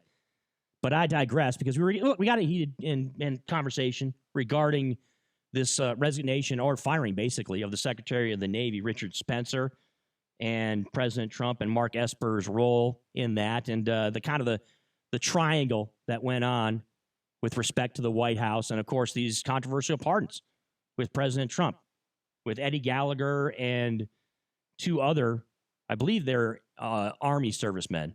One that was convicted of murder. I believe he shot 3 Afghans who are riding on a motorcycle and basically just assassinated them. He was convicted of murder. I think he was set to serve 19 years, and President Trump decides to pardon him.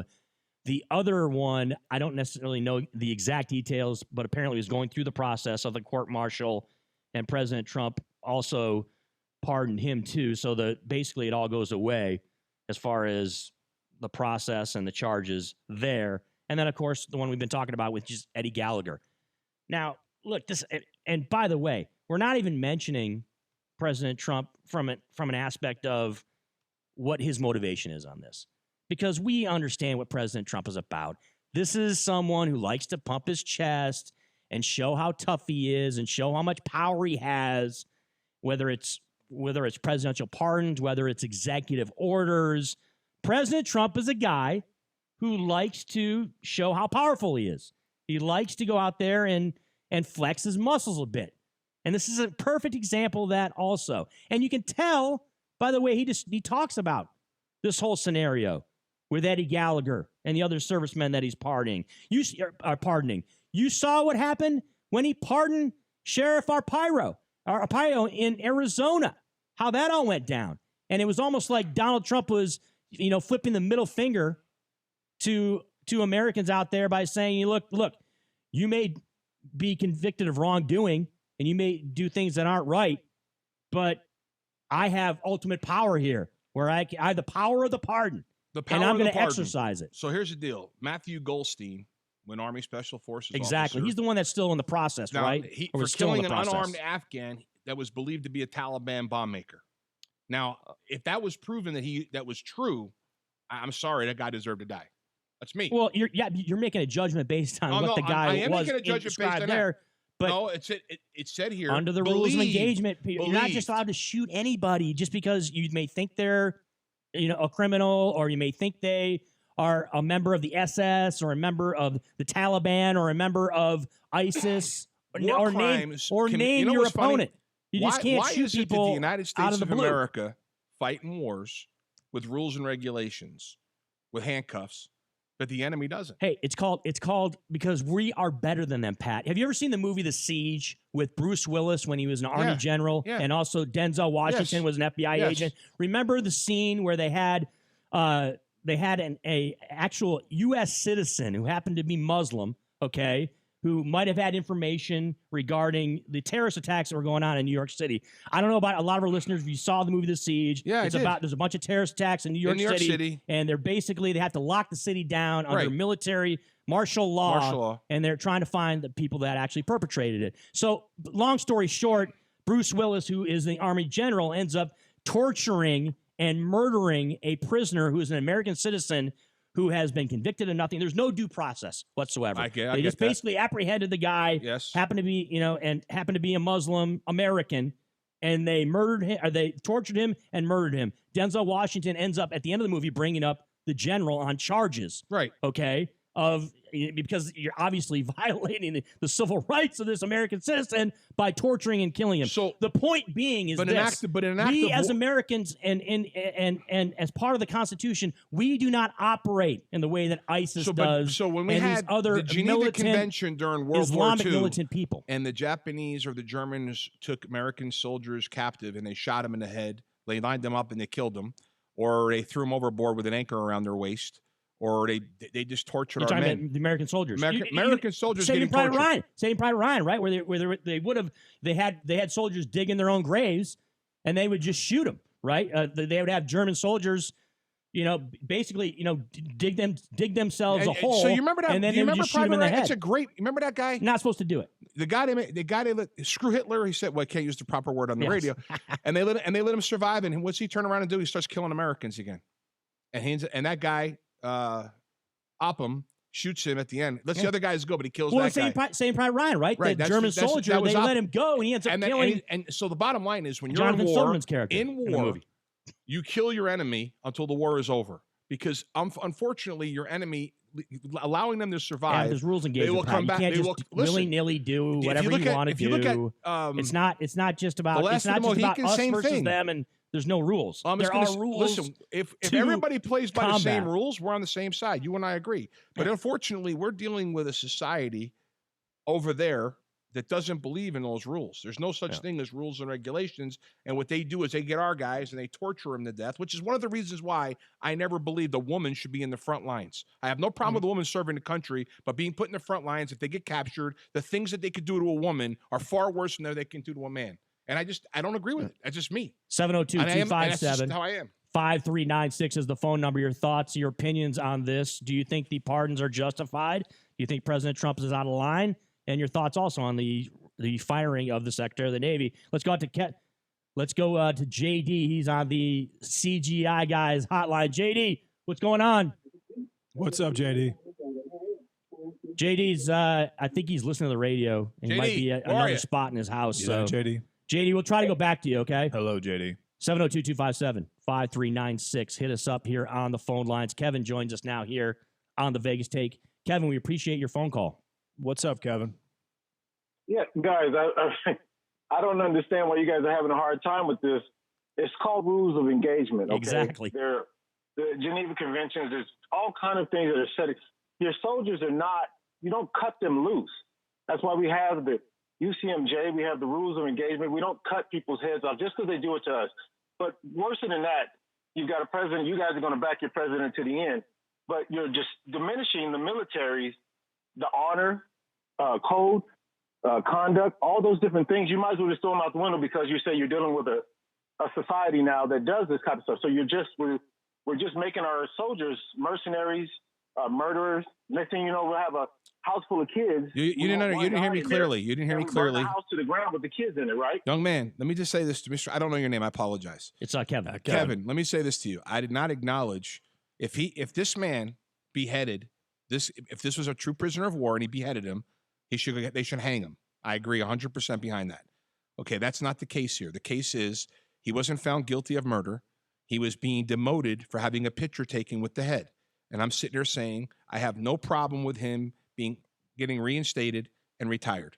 That's my point. Other than that, now if this was about a murder, now that's not the case here, because if this was a murder and Gallagher actually beheaded a prisoner of war who was defenseless, I absolutely think that Gallagher should be taken out and shot. Wait, no problem. Pat, you're saying reinstate. You're making a distinction though. That's not exactly how things go down. So you're saying he should be reinstated. So what's wrong, Pat, then with him getting his demoted in rank and then retiring? Is that fine with you? Are you okay with that? Because that's what I think should have happened here. No, and I'm saying he was demoted and he got reinstated by the president. No, what that means is, why is President Trump have to... The very fact that he took the picture with the head is just disgusting enough. That's dishonorable right there. Okay, the word dishonorable. All right, let's just really look at that. We don't do that type of stuff. If a cop takes a picture of a suspect and cuts his head off, and he didn't do it, but he took the picture, he's done. Come on, guys. Well, how far do you guys want to bend before you just break all the rules of just human decency? Yeah, I'm sitting here telling Kevin, you, I'm in your camp. He made a mistake, But I look at his 20-year record and I give him a slap on the wrist and I fire him. His 20-year record doesn't matter when it comes to war crimes or when it comes to if you're in a court martial. Pat, if you're in a court martial, he wasn't court when it martial. comes. No, I'm saying a court martial is the process where you're going through the the investigation process and the trial. The court martial's not just one thing, Pat. It's in the military. A court martial is when it's convened where you basically have lawyers and you go through the process. But he was not found guilty other than he was found taking guilty a picture. of taking that picture. And I agree. He took the picture was wrong. So then you agree that he should have been demoted and not pardoned by the president. No, I didn't say that. Here's the deal. I think he was found guilty, and I think you could give him a pardon like you would do in a lot of criminals, and he gets to go away. And that's what's happening here. He's not being able to pursue So you're his saying, career. yeah, so you have no problem with the pardon then, is what you're saying. I have no problem with the pardon. Like Kevin says, we're making this much more difficult than it is. I have no You problem have with no the problem pardon. with the pardon. Not with that pardon. That's fine. But I have a problem with the pardon, and I have a problem with the pardon the other two guys too also for different reasons. And I can't. And by the way, this whole thing, President Trump doesn't have to weigh in on this. There is a process in the military where you have the chain of command. The president in. The president brings himself in because the president pardons people he doesn't need to pardon. Spencer went He doesn't have around, to- but Spencer You're went saying to the White President House. Trump has to pardon these guys? President Trump does not have to weigh in at all. He can leave it alone. I think what President Trump did is he took the side of Defense Secretary Esper. No, President Trump weighs in on his own his own account. He doesn't have. Spencer, by your own admission, was going to give the guy the pass anyway, and didn't want the president's intervention, that's fine. No. Spencer wanted to keep him demoted. No, Spencer was going to reinstate him. No. Read the No, that's article. not the facts. No. Spencer wanted him to be demoted. After the fact that the president got involved, then he went to the White House and wanted to set the deal up where he's like, look, if we keep this on the down low and this doesn't become something that blows up in our face, we will, let him allow to keep his trident pen and basically retire. But that was not Spencer's original intent. Spencer's original intent was to go with military justice and So then the why whole didn't process Spencer here just talk and to just Esper? I make that deal with Esper. The president doesn't get involved. I can't answer that, but I can. The reason why he went to the White House is because President Trump gets involved. This was my point, Pat. I just told you. President Trump did not have to get involved. He didn't. But did they involve involve him? Did Spencer President involve Trump the did president? it on his own accord. No, he didn't. He got and that's the involved. bottom You just line. said the president was involved because Spencer went to him. No. I'm talking about all these military pardons. These three guys that got pardoned. President Trump did not from the outset. Pat, firing he didn't need occurred to get over involved. Gallagher, not the other two. But you're talking about a firing of the secretary. The secretary got fired over Gallagher. The other two pardons is not the same thing. 257-5396 is the phone number. Ron joins us now here on the phone lines. Ron, we appreciate the phone call. Hey, what's up, Ron? Gentlemen, it's a wonderful day in paradise. Yeah, yes, right, sir. Absolutely.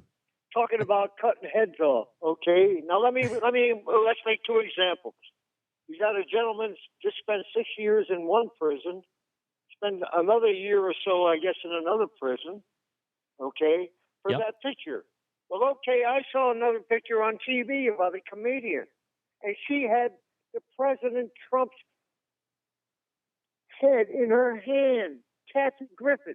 How come she hasn't put any time in jail for sedation against Mr. Trump? Well, you're talking about two absolutely. No, we're talking about the same thing. Ron, She had a picture you're of talking the about president. two separate president is the circumstances regarding American civilian. Okay. Do me a favor, Johnny. Pot him down for a second. Hey, Ron.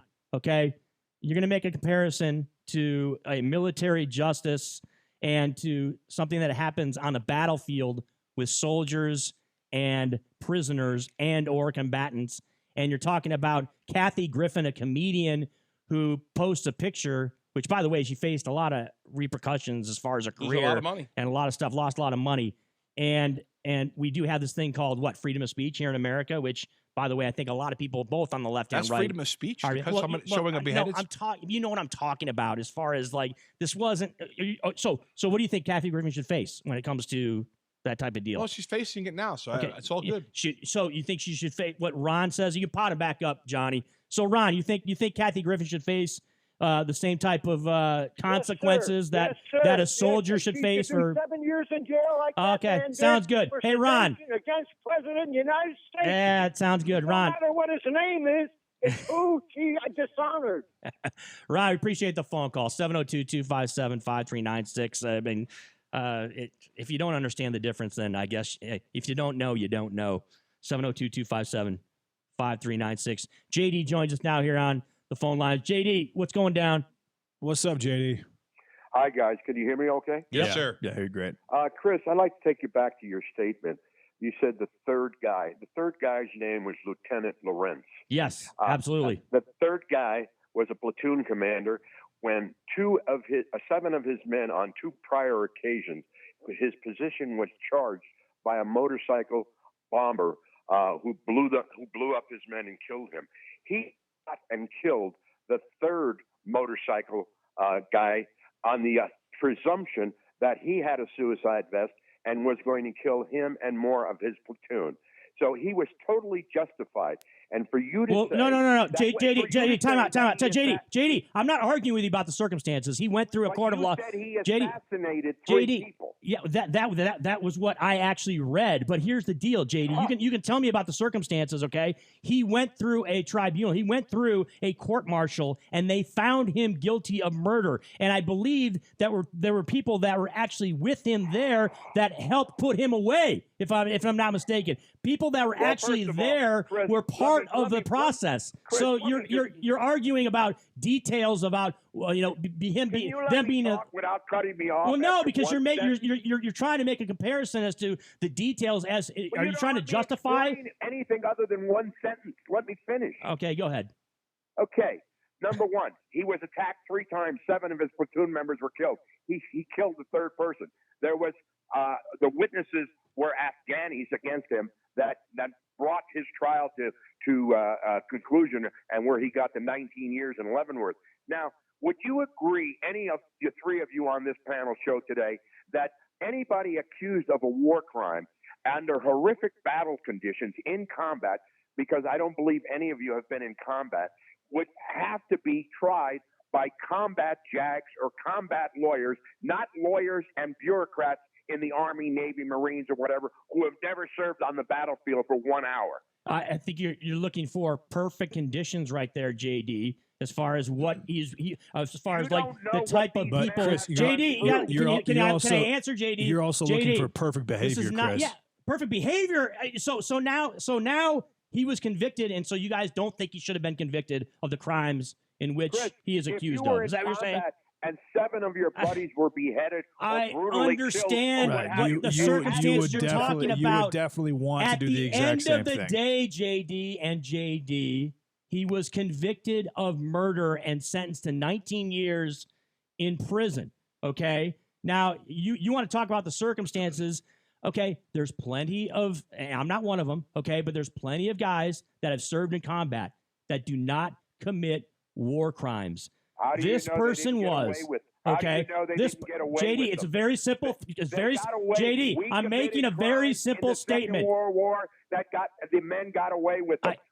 I understand, JD. You want to make excuses or rationale as to why he did that. Yourself in their condition in the time of battle, in the heat of battle. I understand that. I completely understand that, but that does not justify war crimes. How many times do I have to put that? It does not justify. And that's why a pardon is in order. There are plenty of other guys that are in theater, that fight in war, that don't commit war crimes, okay? This individual We're not all made the same. Period, end of story. So, I mean, we're not all made the same. That's why. Well, that's not a general statement or anything. That's not. That's statement. When someone commits an absolutely act not. like this, We're not made the same. Okay. Under those conditions, that's why a pardon is in order. JD, appreciate the phone call, and I thanks for the absolutely call, 100% disagree with you. That's not why a pardon is justified. Okay. He's the third. Let's put it this way: out of the 3 people that President Trump pardoned, the guy that JD was trying to back up, it's just has interesting that the least argument you have for having a pardon. You have these borderline animals that are part of ISIS who have no problem. JD, Chris, let me finish, okay, bro. well, all right. Thanks. But you're making an argument that I agree with you. I agree with you. So I don't understand. Okay, I don't have an argument. Fine, continue. No, I'm good. I'm fine. Finish your point, and then I'll respond by saying I agree with you. You know what I'm going to say, so I shouldn't say anything. Yeah, you're saying that there are animals out there, and that there are people out there that are looking to kill us, and that they hate Americans, and that they want, and that war is something that's so unpredictable, and that you have to be able to give leeway to soldiers, right? Soldiers should have some type of leeway. And you're saying, and I'm just saying, you can't. Am I wrong? Is that what you're going to say? You can't expect perfect behavior under these circumstances, There's Chris, because they're very, very unusual circumstances, and it's very, very hard to operate perfectly. Which is again what a lot of Democrats expect is perfection, but at the same time, you expect. I mean, you have to fight. It's not Democrats, by the way. Of course, it is. It's not. You have to fight. You have to fight fire with fire. And when someone is being completely borderline inhumane, which ISIS is on a very consistent basis, and they're killing your friends and they're beheading people that you're in combat with, you're going to want to respond in kind. And I think Donald Trump recognizes that fact. Is it a war crime? Yes. But considering what they're dealing with, I'm not saying it's justified, but I see where they're coming from. Well, you're saying that's a great point. That's my point. But there's a huge difference, JD, between perfect behavior and committing war crimes, okay? And it happens all the time on the battlefield. And you don't even have to be in the military or be former military like myself to understand that, okay? No, and in some situations, when you commit war crimes, there are consequences. Okay, but in some I don't understand why that's hard for JD to call or to figure out. In some situations, it's sending a message. And that's sending a message for what? Sending a message. Hey, you're gonna pose with my friends. You're gonna pose with my beheaded friends. I'm gonna pose with yours. Again, that's not Chris, not how we conduct ourselves, though, in the military. I understand. I understand, Chris. But again, should not be the approach. You mentioned how you conduct yourselves, but again, did you fight anywhere? No, you didn't fight anywhere. So you wouldn't know that. I'm talking about we as military, Americans. I understand that, not me. But these are special. These are special forces. People who are involved in missions that again, the things that they see, and the things that they go through, and the training that they have.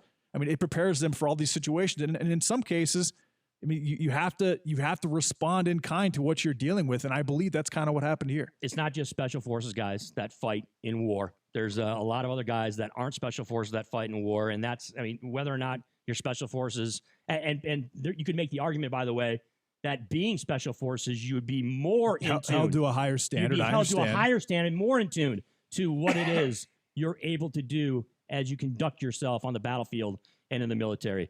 It is the Vegas Take coming your way live here on a Tuesday. Chris Wynn in for Brian Shapiro along with JD Sharp and Pat Cassell. Much more of this on the other side of the break. We'll also get into the news of the day regarding the impeachment inquiry and also some other stories, too. We've got to get JD's take on some of the 2020 candidates as there has been some new entrants on the Democratic side as the Vegas Take continues on your Tuesday, 101.5 FM, 720 AM, KDON. Do you know that mortgage rates have plummeted to a 3-year low and are nearing historic lows? At the same time, home values have gone up roughly 50% in the last several years. However, they seem to be peaking now. Maybe it's time to put that equity to work by paying off high-rate credit cards, personal loans, or remodel your house. Hi, I'm Wesley Hoagland with Westland Financial. Let us put you in a position to do any of these things with no closing costs. That's right, nothing's rolled into your loan, whether it's conventional, FHA, or VA, will pay your title, settlement, lender, and recording fees. Maybe you just want to lock in a lower rate or refinance out of paying mortgage insurance. All it takes is a 5-minute phone call to see how we can save you thousands of dollars a year. So call Westland at 888-455-3669. It's the biggest no-brainer in the history of mankind. Call us at 888-455-3669. 888-455-3669. That's 888-455-3669. NMLS number 3304. Not all loans apply. Equal housing lender. Maybe it's time to take a fresh look at everything we thought we knew about landing a great job. For instance, what if phenomenal careers start at the middle school science fair instead of at the job fair?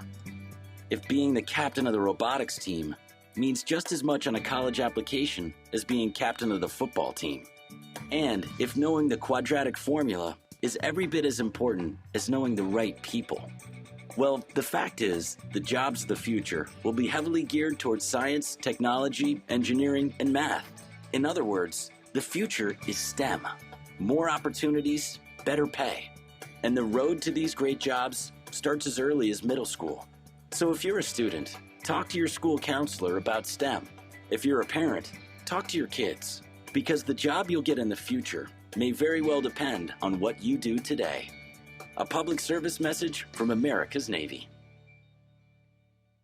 Hearing loss is a growing health issue, but did you know that an estimated 1.1 billion young people worldwide are at risk of developing the condition? Limit your exposure to loud noises and use ear protection when attending sporting events or concerts. Also, limit your earbud headphones to no more than 60 minutes at a time and at 60% of the volume. And talk to your primary care physician or other health professional to get a hearing test. Go to www.hearingloss.org. A public service message from the Hearing Loss Association of America, High Health Innovations, and this station. My name is Janine McCoy with United Blood Services, and we need your help. Blood donations are low during this time of year. Take an hour out of your day to save 3 patients' lives. Donate now. Go to bloodhero.com, or you can call us at 702-233-9620. Are you looking for smoke-free housing? Visit gethealthyclarkcounty.org for a list of 50,000 smoke-free units available. Your home for Sean Hannity, KDWN Las Vegas, KKLZ HD2 Las Vegas, a Beasley Media Group station. Booing the First Lady, free after 36 years. I'm Mike Moss. First Lady Melania Trump was booed today as she was brought on stage as part of a youth summit in Baltimore aimed at getting kids to avoid misusing drugs. It is my pleasure to introduce to you the First Lady of the United States of America.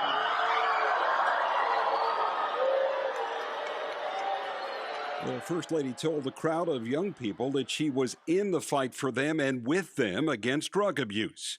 President Trump has been critical of Baltimore, calling it a disgusting, rodent-infested mess. Documents have revealed that the same day President Trump asked Ukraine President Zelensky for a favor to investigate the Bidens, the first effort to block Ukraine's military aid was launched. Here's correspondent Manu Raju. On the same day of that presidential phone call in which Trump told President Zelensky of Ukraine that he wanted the Ukraine government to open investigations into Joe Biden, as well as that theory that Ukraine may have meddled somehow in the U.S. election in 2016. That same day, a career official from the Office of Management and Budget wrote down and placed a hold on aid that would go to Ukraine. After spending 36 years in prison for the wrongful conviction in the 1983 murder of a teenager, 3 Baltimore men are now free. Correspondent John Rydell says relatives of the 3 say they never gave up hope. Prosecutors say witnesses who identified the 3 teens later recanted. And during a brief hearing Monday, a judge formally exonerated all 3. Oh, man. I've been always dreaming of this for this day. President Trump says the U.S. and China are close to agreement on the first phase of a trade deal. Top negotiators from the 2 countries spoke by phone today. On Wall Street, the Dow up 32, the S&P up 4. I'm Mike Moss. It's time to check the roads in the KDON Traffic Center. Traffic sponsored by Dr. Patient Unity, a new wreck on the northbound 95 Casino Center on-ramp. Good news here. It's not fully blocking, so you're still able to access the freeway. Southern Beltway 215 east and westbound. You're still busy around the airport. Off the freeways, it's a busy drive. Las Vegas Boulevard northbound at the 95, new injury crash. Second one on Las Vegas Boulevard to south of Spring Mountain. St. Rose Parkway northbound at the 215, another injury crash. Finally, Decatur at Blue Diamond. As surprise medical bills bankrupt Americans, Jackie Rosen stands with doctors to remove patients from billing disputes.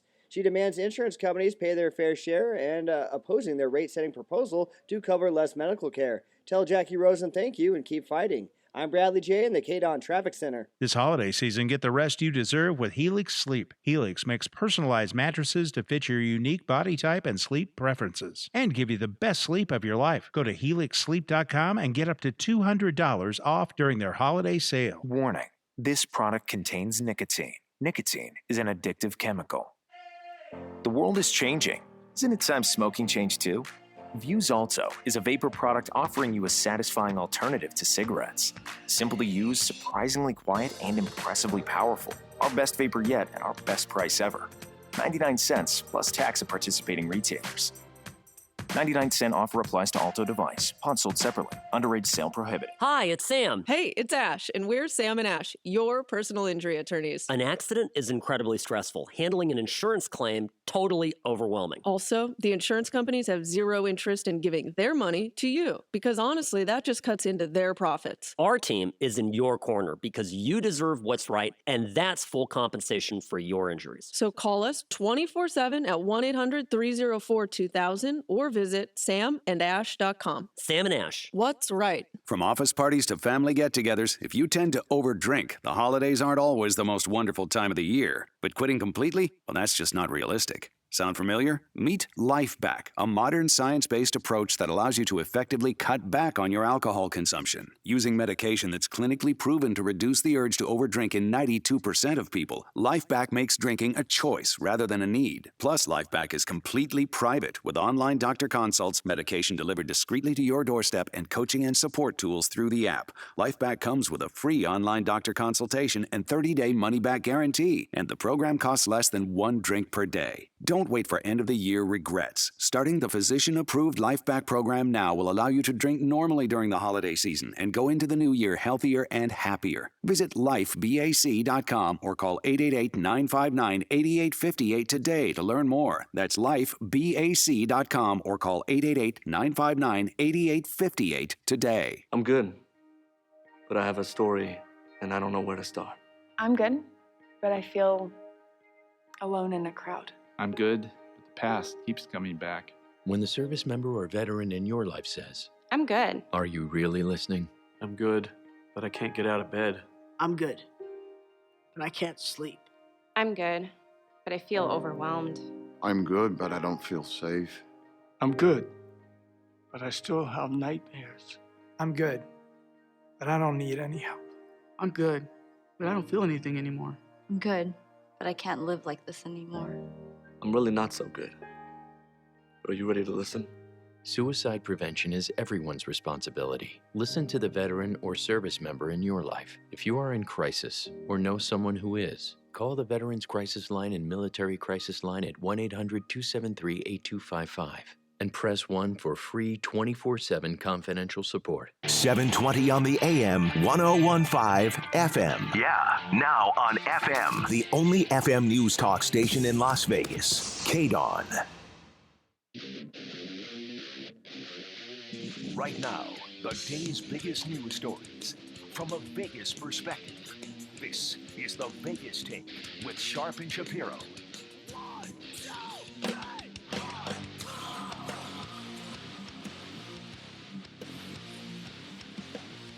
Off we go into the 11 o'clock hour here. It is the Tuesday edition of the Vegas Take. Chris went in for Brian Shapiro along with J.D. Sharp. Pat Casal live in studio, and you can catch us also streaming on the World Wide Web on our YouTube channel at the Vegas Take.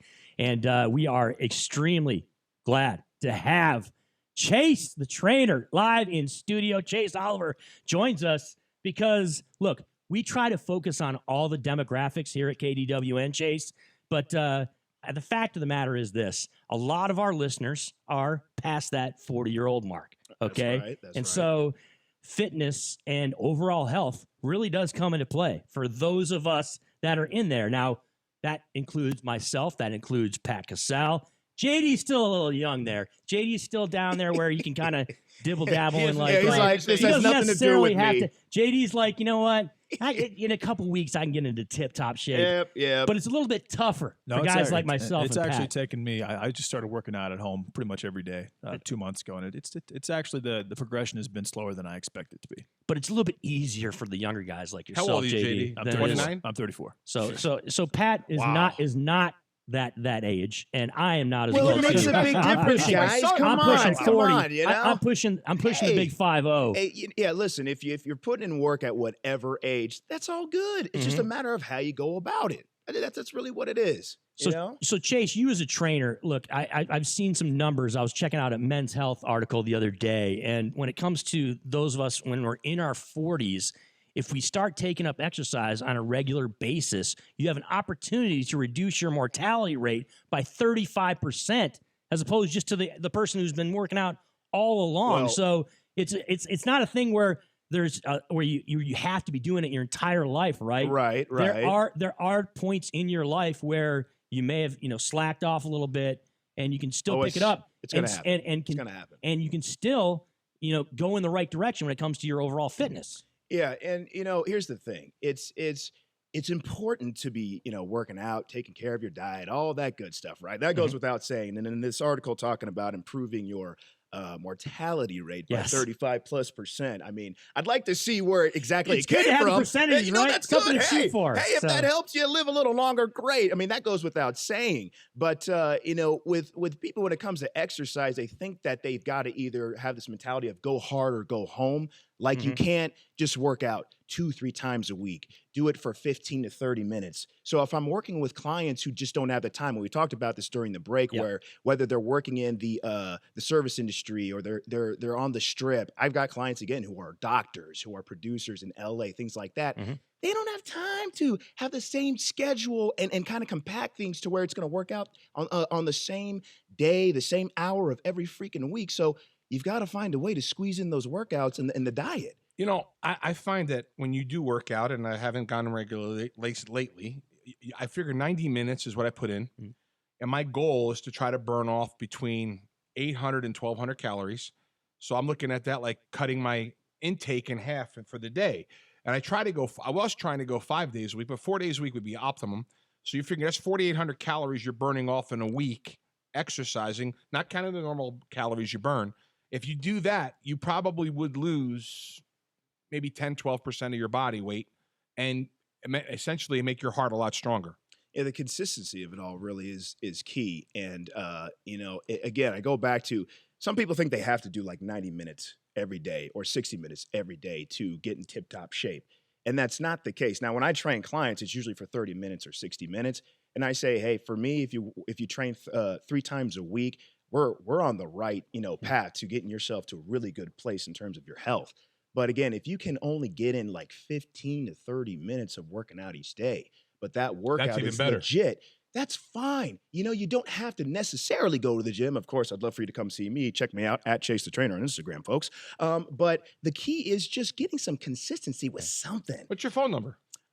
Phone number? Can I put that out there? Okay. Sure. Just trying to make sure. Yeah. Area code 310-363-0217. My email address is hello@chasethetrainer.com.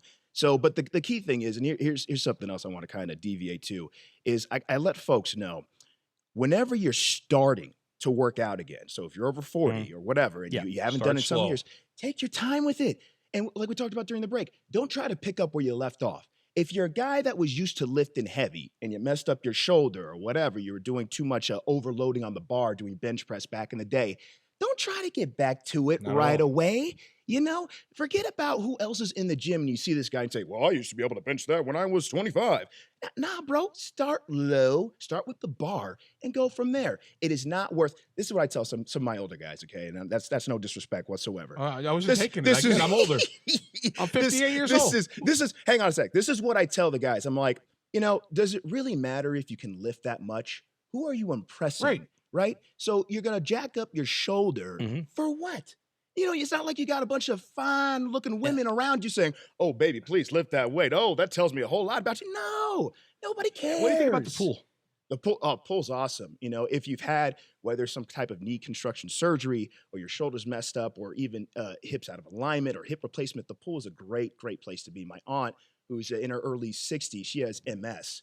And the pool has been a sanctuary for her because she can't get on the treadmill. She can't get on the elliptical. So the pool's great. And Chase, let's talk about kind of the evolution, right, of the workouts and the techniques. And look, this is not the same as it was back when I was in high school, back in the late 80s, early 90s changed. when I was playing college football, right? What would we do? We'd get on the treadmill, maybe hit a little free weights, but not necessarily the case nowadays. There's a lot of techniques. I was just watching Ballers the other day, and I saw John David Washington's character, the football player. He was getting a little cryotherapy going. He had, he was jumping in the freezing cold pool. I mean, there's a lot of techniques from modern technology here in 2019 that we didn't necessarily engage in back in the day. A lot of methods in training and rehab. I tell people, be as well-versed as you can possibly be in the gym or outside of the gym in terms of what you utilize to get in shape and also to heal up. And I think what people kind of overlook, and this may sound real simple and basic, but rest. You don't have to go hard all the time. You don't have to be on all the time. You know, if you're getting into weight training and then if you're doing something like playing pickup basketball, you know, that's fine. That's all good and well. That's great forms of training. But you got to get the time to rest. So whether you hop in an ice bath, whether you're getting some heat, you know, therapy, things like that. Or for me, I see a chiropractor at least twice a month, you know, and there's a lot of trainers that, right. That word chiropractor, there's a lot of trainers right now, if they're listening, they're going, dude, you see a chiropractor? And chiropractors kind of have this level of disrespect, I think, in the field of medicine and fitness. And you know what? It just like with anything, it comes down to who you work with. So I see a chiro once, twice a month. I see a massage therapist at least once a month. And massage therapy, that's not a luxury thing anymore. I try to tell people it's a necessity. In Canada, that's covered under their insurance. And that's, yes, exactly. And that's important. And I hope eventually that's something that our country will recognize and see, hey, this is just as much a part of being in good health. I used to get a massage once a week. And I'll tell you what, greatest thing for your body, and especially, I know when you're done, you have to drink a lot of water. I will tell you, the chiropractor once a week, I see him once a week. I mean, there's a lot of little things that you can do that make a lot of sense, especially when you're talking about your exercise. When I go in the gym, I'll walk, I'll do the treadmill. I'll walk the track first to stretch out, then I'll do the treadmill. I'll do some light work, light weights, and then I'll go into the pool.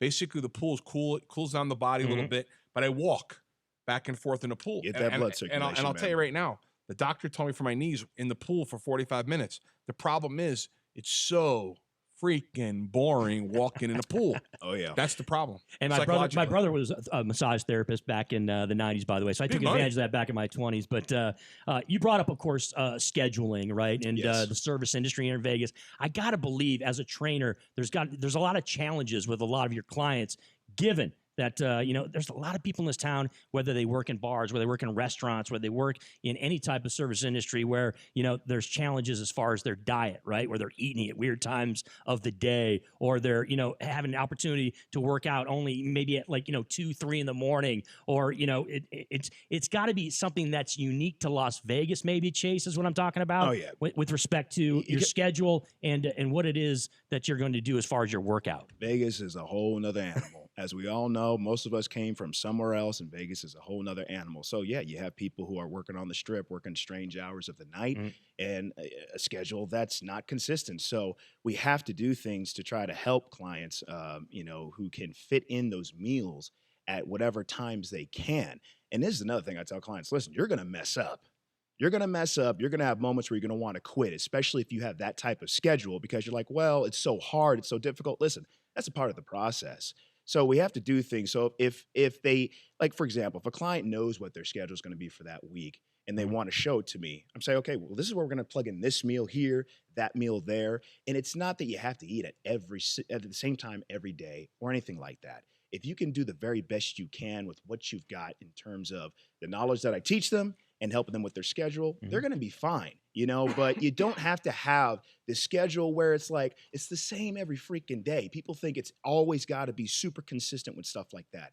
No, you can still get in great shape. If you're eating at 2 a.m. in the morning, that's fine. This notion, one of these things that I get tired of hearing is you can't eat carbs after 6 p.m. Like you're going to suddenly get really fat or put on all this weight. No, that's not how it works. What about what about going the fasting diet, like 16 or 12, like intermittent fasting? Yeah, that one. I mean, that's fine. It's not some kind of secret formula to losing weight. Intermittent fasting. If someone wants to do intermittent fasting, that's fine. That's great. But is it the be all end all way of losing weight and getting in shape? No. Does it work for you? Is this fasting for hours? Listen, I usually fast until about 2, 3 p.m. And that's really only because in the morning I get an upset stomach if I eat too much before I start training clients. Okay. So for me, that works. And I make sure to get enough calories later on in the day. But if that works for you, great. But again, is it the be all end all way to get in shape? No, that was just a question. Yeah, absolutely. It's just another method. If that's what works for you, that's what works. Yeah. So one of the popular things in the last couple of years is ketogenic diet. Yes. Getting your body into ketosis. Right. Is it effective, and does it have adverse health effects on your heart? There's nothing that I've seen that is conclusive as far as showing that keto is somehow harmful to your heart health or anything else for that matter. Keto is one of those things where, again, I'm a very open guy when it comes to diet methods. There are some things out there if a client brings up and I'll be like, what in the world are you thinking that this is going to be something that you should utilize? But keto is totally fine. You know, it's something that obviously a lot of folks who might be diabetic use. those who are really overweight utilize, and that's fine. And even if you're already in great shape, that's fine too. You know, you're basically on a really low carb based diet. You got to make sure to get an adequate amount of protein. You know, you need probably about somewhere between 1 to, I believe, 1.9 grams of protein per pound of muscle, if I remember correctly. But keto's totally fine. Most of my clients are on a more low carb based diet, but even then, they probably consume somewhere between 30 to 100 grams of carbs each day, and that's fine too, based upon what they're doing. What about? Don't you think the keto diet's heavy fat content? Is that bad for you? It's not bad. So as long, see, here's the thing. One of the most simple explanations I have about going more low carb or keto is this: either you're going to be on a low carb, high fat diet, or you're going to be on a low fat, high carb diet. And so if you're on a more low carb based diet, you have to include more fats into your diet. Why? Because you need to utilize that for energy. So if you're using things like olive oil, avocado, some cases, butter, cream, things like that, that's totally fine. But usually when you start to add in too many carbs and fats at the same time, and it's getting up there in terms of your intake, that's when you can sort of run into problems. So it's kind of, in a way, you almost have to have one be higher and one be lower, and whichever route you want to go, it's totally fine. But now if you're eating bacon every day for every freaking meal, even if you're keto, that's not something I would recommend. You know? I agree with that. Just wouldn't do it. I love bacon, but you know what? I got to watch that too. Yeah. You know? So what's the deal here with cheat days? Okay. Because, you know, whenever I talk to it always seems to be my female friends. They bring that up and never get into detail about what the situation is. It's funny how none of my guy friends ever talk about, you know, cheat days or, you know, days that I designate where I can throw down some junk food or maybe power back a couple cocktails. Those but cheat days, is that a thing that you in the training community, is that something that you address or that you would, you know, I don't want to say promote, but like, is this something that is actually a thing when it comes to it's still very much regimen? a thing. It's still very much a thing. Now, I'm not a bodybuilding coach or anything like that, but, you know, you'll still see like bodybuilders, and that's the most, I would say, extreme, and that's not a disrespect to bodybuilding at all. But in terms of having that meal or couple of meals, maybe where it's like, man, I'm going to town on stuff that I wouldn't normally eat. Yeah, that still happens. Whether you're a bodybuilder, it can happen. Now, those guys are far more strict, and I got a lot of respect for what they do. And then it could be average Joe who's thinking, oh yeah, I'll eat really good, really well for most of the week, but that one day, that's when I'm going to go real hard. I'm like, well, define going real hard. You know what I'm saying? Like, if you're going to, you know, the M Resort and going to Studio B buffet, and that's your idea of going hard, and you're there all afternoon and night, well, that's a problem. That's kind of, you know, going to defeat the purpose of what you're trying to do to help yourself out. So, but yeah, you can get cheat days, but I like balance, man. Yeah. I like balance. So if you can get a little bit of what you want each day, hey, no problem. Let's say you've got a vegan client. Yeah. Do you alter their training regimen as opposed to someone who doesn't eat vegan? No. There's just because of your method, your protocol of nutrition is different from someone else's, whether you're vegan, vegetarian, pescatarian. I don't do anything special in terms of your style of training. It just comes down to, are you consuming enough calories? Are you getting an adequate amount of protein? So, and I've got, you know, it doesn't matter what there's the recent documentary that just came out that a lot of clients are asking me about, Game Changers. Have you guys heard of that? And that's where it talks about why vegan is essentially better than being a meat eater, which I take issue with. There's a lot of stuff, a lot of information in there that I don't agree with at all. By the way, if anybody would like to read a scientific breakdown of that whole entire supposed doc, I would highly recommend reading Dr. Lane Norton's most recent publication about why it's kind of not the real deal. So if you want to learn more information about that, check out Dr. Lane Norton. But no, if you're vegan, you can still, you can. Yeah. Well, I don't even know the guy, but I respect him because he lays out truth. You know what? Here, I can appreciate that. Yeah. When it comes to fitness and nutrition, man, I'm about truth and facts. Yeah. I don't want people to do something because they're afraid that if they deter from it, somehow it's going to end their lifespan at an earlier date, right? It really comes down to having the knowledge and utilizing it to your best ability to become the best version of yourself possible. So yeah, again, it doesn't matter what your nutrition protocol is. You still can train the same just like anybody else. And it's an interesting point because I think about this whole concept that's come up in the NBA when they talk about a load management, right? Where there's and how this pertains to you, Chase. And by the way, we're joined by Chase the trainer here live in studio discussing What's going on, Las nutrition Vegas? and health regarding all types of age groups. It doesn't have to be 40 and over or 50 and over. We can talk about everybody when it comes to overall health. Right. But this notion that there's some type of gas tank on your body, where there's like, depending on your diet and your and how you work out, that's going to determine whether or not you have an adequate enough amount of energy or not. And I think that, I gotta believe, Chase, with trainers like you, it's all about the individual, right? And you cater, I'm sure, a lot of your training, whether it's with diet and whether it's about the workout, it's got to be based on the individual, right? And what it is that's best for them. Fitness, nutrition, all that stuff, man. It's not a one-size-fits-all approach. So whether you're an NBA player, can one guy perform better because he does X, Y, and Z in terms of his training regimen or his diet? Sure. But everybody is different. When I get a client, so sometimes I'll get clients oftentimes I'll get clients over 60. And they're initially afraid or hesitant to come work with me because they think, oh, I'm going to train them like a 20-year-old. Well, no, if I do that, you're never going to come back to see me and you're probably going to sue me too. Yeah. So I want to avoid that. So you have to cater to the person's capabilities. And their body makeup. Exactly, big time. So I have I'd say every other client I have has a pre-existing health condition.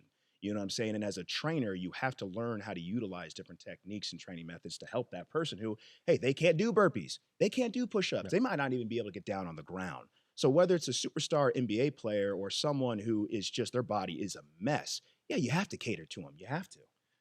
Have you ever had a client that had high blood pressure and then he trains with you or she trains with you for 6 months to a year, and at that point their blood pressure has actually gotten better? Absolutely. Yeah, big time. I mean, that's a lot of my guys come in with that, high blood pressure, high blood sugar, all this stuff. And really that comes down to the diet, man. I tell folks, even if you don't work out, if you start making changes to your nutrition, that alone is going to make a significant impact on your overall quality of life and your health. So yeah, definitely guys come in all the time with issues like that and we get it taken care of. JD, in my case, if I'm exercising on a regular basis, my blood pressure goes down to about 120 over 74. When I don't work out, I'm to 140 over about 85. Now, is that integrating weights or just just cardio? Just cardio. If I do my cardio and I do other exercises, I get that way down. It's amazing because I have diabetes. I'm adult onset. I take metformin. When I'm exercising, my sugar level, everything just kicks in. And I have to be honest, if you look at sugar diabetes for adults, adult onset, exercise is the key to stabilizing your sugar. I mean, like, you wouldn't believe how fast. Within 3 weeks, my sugar is not only normal, but again, diet is correct. But what he does, it's so important for the person my age to have a trainer, especially at the beginning, a guy like Chase, which, I got to be honest, looking at you, it's great. You're not Cutler. Some of these people go on with a big guy and they screw up. A guy like this guy right no here HGH, no steroids. Pretty by the way, Jay Cutler, if you're listening, I got nothing but respect for you, bro. I think everybody here does. You know what I'm saying? He's one of the greatest ever to do it. But no, I get what you're saying. I get what you're saying. We got to jump to a break, but I got to say, Chase, great information today. Oh wow, it's just so excellent that we get a chance to give us your Instagram information and how they get a hold of you. Absolutely. My Instagram is @ChaseTheTrainer. Again, my cell phone number, personal cell phone number. Now, please, marketing agents and people who are in advertising, do not call me. In fact, my voicemail will say, please don't leave a message if you are in marketing. I've got that taken care of. But my email address, hello@chasethetrainer.com. You can check out my website, chasethetrainer.com. Very simple, really. But would love to work with anybody who's looking for change and looking for someone who's going to uplift them within, and that's going to show on the outside as well. Good, thanks. Good stuff. Big thanks for coming in today, Chase. Appreciate it. Thank you. Much more. The Vegas Take is coming your way next. If you're one of the millions of Americans who owes back taxes, if you get nervous when the mail comes because you might get a letter from the IRS, then you've heard. Their enforcement agents are cracking down this year and can garnish your paycheck, levy your bank accounts. Even your home or business could be at risk over unpaid taxes. It's all true, but it's also true there's a way out. It's called the Fresh Start Initiative, an important government program for tax debt assistance. The award-winning experts at Optima Tax Relief will fight to get you the best deal possible, protecting your paycheck and your assets from IRS collections. But don't delay, because the IRS is tacking on interest and hefty penalties every single day. So don't wait until it's too late. Call Optima now for a free consultation. Call 800-375-2922. 800-375-2922. 800-375-2922. Optima Tax Relief. Some restrictions apply. For complete details, please visit OptimaTaxRelief.com. Looking for that perfect new piece of furniture for your home? A New Concept Furniture is the place to start and end your search. They'll beat any price on the internet, and they're here locally, so you can feel what you're buying first. Go to A New Concept Furniture today at 4255 South Grand Canyon to see for yourself the slick, modern, shiny store that mirrors our shiny city. A New Concept. Check out their showroom or call them at 702-570-2240. That's 702-570-2240. Millions retire online so they can do what they want offline. Social Security, securing today and tomorrow. See what you can do online at socialsecurity.gov. Produced at U.S. taxpayer expense. We're facing an epidemic in our Las Vegas Valley like none we've ever seen. Men, women, and children are dying every day due to opioid addiction and opioid overdose. There is help available. WestCare has a triage center that is open 24 hours a day, 7 days a week. That number is 702-385-2090. Opioid addiction and opioid overdose. 702-385-2090. Please call today. 720 on the AM, 1015 FM. Yeah, now on FM. The only FM news talk station in Las Vegas. KDON. The House of Representatives Judiciary Committee is holding its first hearing in the impeachment of President Trump December 4th, bringing legal experts as witnesses. Thanksgiving week travel is being sabotaged by weather. Correspondent Clayton Neville reports 100 million Americans affected. Flash flooding possible on the west coast, thunderstorms in the south, heavy snow in the north, and high wind on the east coast. Meteorologist Matt Bishop says the weather could make for tough travel on the ground and in the air. Especially those that are heading up from the Midwest into any of the states across the Central Plains. I think there'll be some issues. The conditions come during one of the busiest travel weeks of the year. They've already received subpoenas to appear in Adam Schiff's basement on Thursday.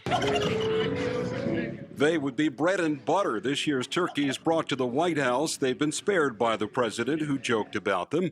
They're on their way to a cushy retirement in Blacksburg, Virginia. They weighed in at 45 and 47 pounds. I'm Mike Moss. It's time to check the roads in the KDON Traffic Center. Traffic sponsored by the Broken Yoke Cafe in Town Square. Wreck remains northbound 95 at Casino Center. It's sitting on the on-ramp. If you're headed to the airport, 215 Southern Beltway east and westbound, you're busy there around the airport. It is running accident-free, but a lot of brake lights like I mentioned. A crash over on Durango and Elkhorn. Now outside of town, I have a new one for you on Kyle Canyon. This is at Deer Creek Highway. Broken Yoke Cafe near Town Square is open daily for breakfast, brunch, and lunch. Enjoy excellent portions, excellent quality, and excellent service. See why Broken Yoke Cafe is Vegas's new it spot. I'm Bradley J. in the KDON Traffic Center. Don't buy a new car until you hear this. Centennial Toyota is putting Black Friday savings on every vehicle for not just one day or even one weekend, but all month long. Yes, Centennial Toyota announces Black Friday savings all month long. We're making it easier than ever to get you out of that old car and into a new Toyota. Lease a new 2019 Toyota RAV4 just $199 a month. That's the all-new redesigned RAV4 with room for the whole family. Just $199 a month. Or shop hundreds of your favorite Toyota models. Camrys, Corollas, Tundras, Tacomas, Highlanders, Prius, and more. Hurry in for Black Friday savings all month long at Centennial Toyota. Conveniently located on North US 95 and the 215 Beltway. Or visit us at centennialtoyota.com. On approved credit, example model number 4430, 36 months, $39.99 due at signing, 0 security, excludes taxes, title, and $4.99 dealer fees. Expires 12/2/2019. And now more Straight Talk from Straight Talk. The big wireless guys try to saddle you with expensive wireless plans because that's how they earn big commissions. Saddled? What am I, a horse? No, you are not. That's why with Straight Talk Wireless, you get our unlimited plan for just $45 a month with 25 gigs at high speeds. No contract, no saddle. Oh, like a wild wireless stallion. Uh-huh, sure. Switch today and get America's best networks for up to half the cost. Straight Talk Wireless, only at Walmart. Savings may vary. See straighttalk.com. Parents, you always say you want what's best for your children. If that's the case, then you should be bringing your kid to Infinity, the Math Institute, where every student earns an A or B in math. Our results are proven and they are amazing. The best tutoring service for the best price, whether online or in person, small group or one-on-one. You cannot get better results. Great grades will come when your child truly understands the math. From elementary math to calculus, we have the best tutors, the best materials, and the best results. Now offering free parent seminars on how to better help your child, what is Common Core, and more. Find out why parents are bragging and students are enjoying school again by calling 702-768-1777. That's 702-768-1777, or visit themathinstitute.com today. Tell them the Vegas Take sent you, because at Infinity, you don't get more math problems, you get solutions. The jobs of the future will be heavily geared towards science, technology, engineering, and math. In other words, the future is STEM. So if you're a middle school student, talk to your school counselor about STEM. A public service message from America's Navy. A Home for Spot is a nonprofit group of dog lovers whose mission is to rescue, provide sanctuary, and ultimately to rehome abandoned, stray, and neglected dogs. To donate, foster, or adopt, go online to ahome4spot.com. Steve Sanchez, weekdays 6 p.m. to 8 p.m. Now back to the Vegas Take on 101.5 FM, 720 AM.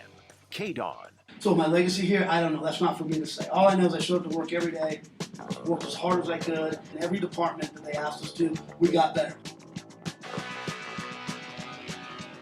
Tony Sanchez coming back here on the Vegas Take. No longer the head coach at UNLV, as the press conference went down at 1:30 yesterday. Had a chance to go down there for that.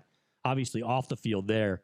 On the field yesterday, gentlemen, the Baltimore Ravens were impressive. Monday Night Football action in Los Angeles against the Los Angeles Rams. What happened to this Rams team?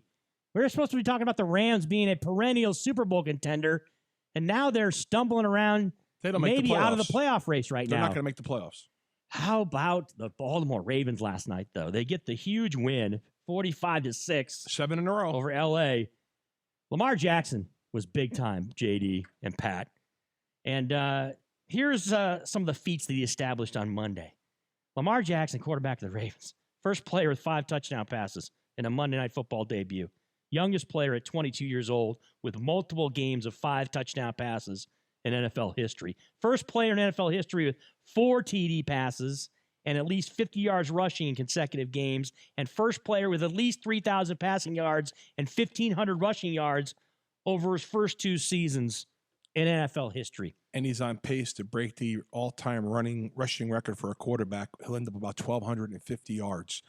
I'll tell you what, Mark Ingram has been his life has been reborn now with the Ravens. Mm-hmm. They're explosive.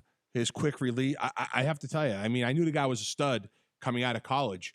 The fact that the Ravens are letting him be who he is and play to his talent, amazing. I mean, again, this kid is only going to get better. Right now, I say the Ravens are the best team in football, no question about it. But you know what's going on is going to be the comparisons, right? At the quarterback position, people are saying, who's better?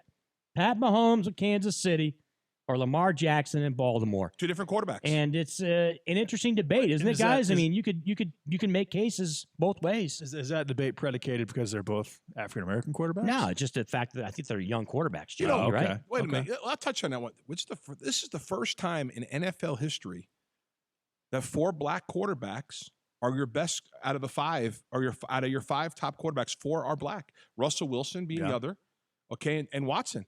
Along with these 2 last night. I mean, I would say Watson's probably a top 10. I don't think he's. I don't think he's top 5, but if you look at it right now, Rodgers, and then because I mean Brady's not a top 5 quarterback any longer. He's good. No, he's very good. Brady's a top 20 quarterback at this point. I mean, because of his age. But I mean, when you look around, I got to tell you, man, and Prescott, I love Prescott. Yeah, I mean, you got Dak is amazing. Dak, Russell Wilson, Deshaun Watson. Patrick Mahomes, and Jackson, Lamar Jackson, Yes. Kyler Murray, Cam Newton. I mean, there is a lot of African American quarterbacks right now in the NFL. Newton top 20, but you know, but they've all played at a relatively high level, especially Kyler Murray, who's really impressed the absolute hell out of me as a rookie. Yeah, I'm because, shocked. I mean, he's 5'9". He's not a big guy, and he's having a pretty but how about good Prescott, year. where he's coming? Yeah. He can throw the ball, man.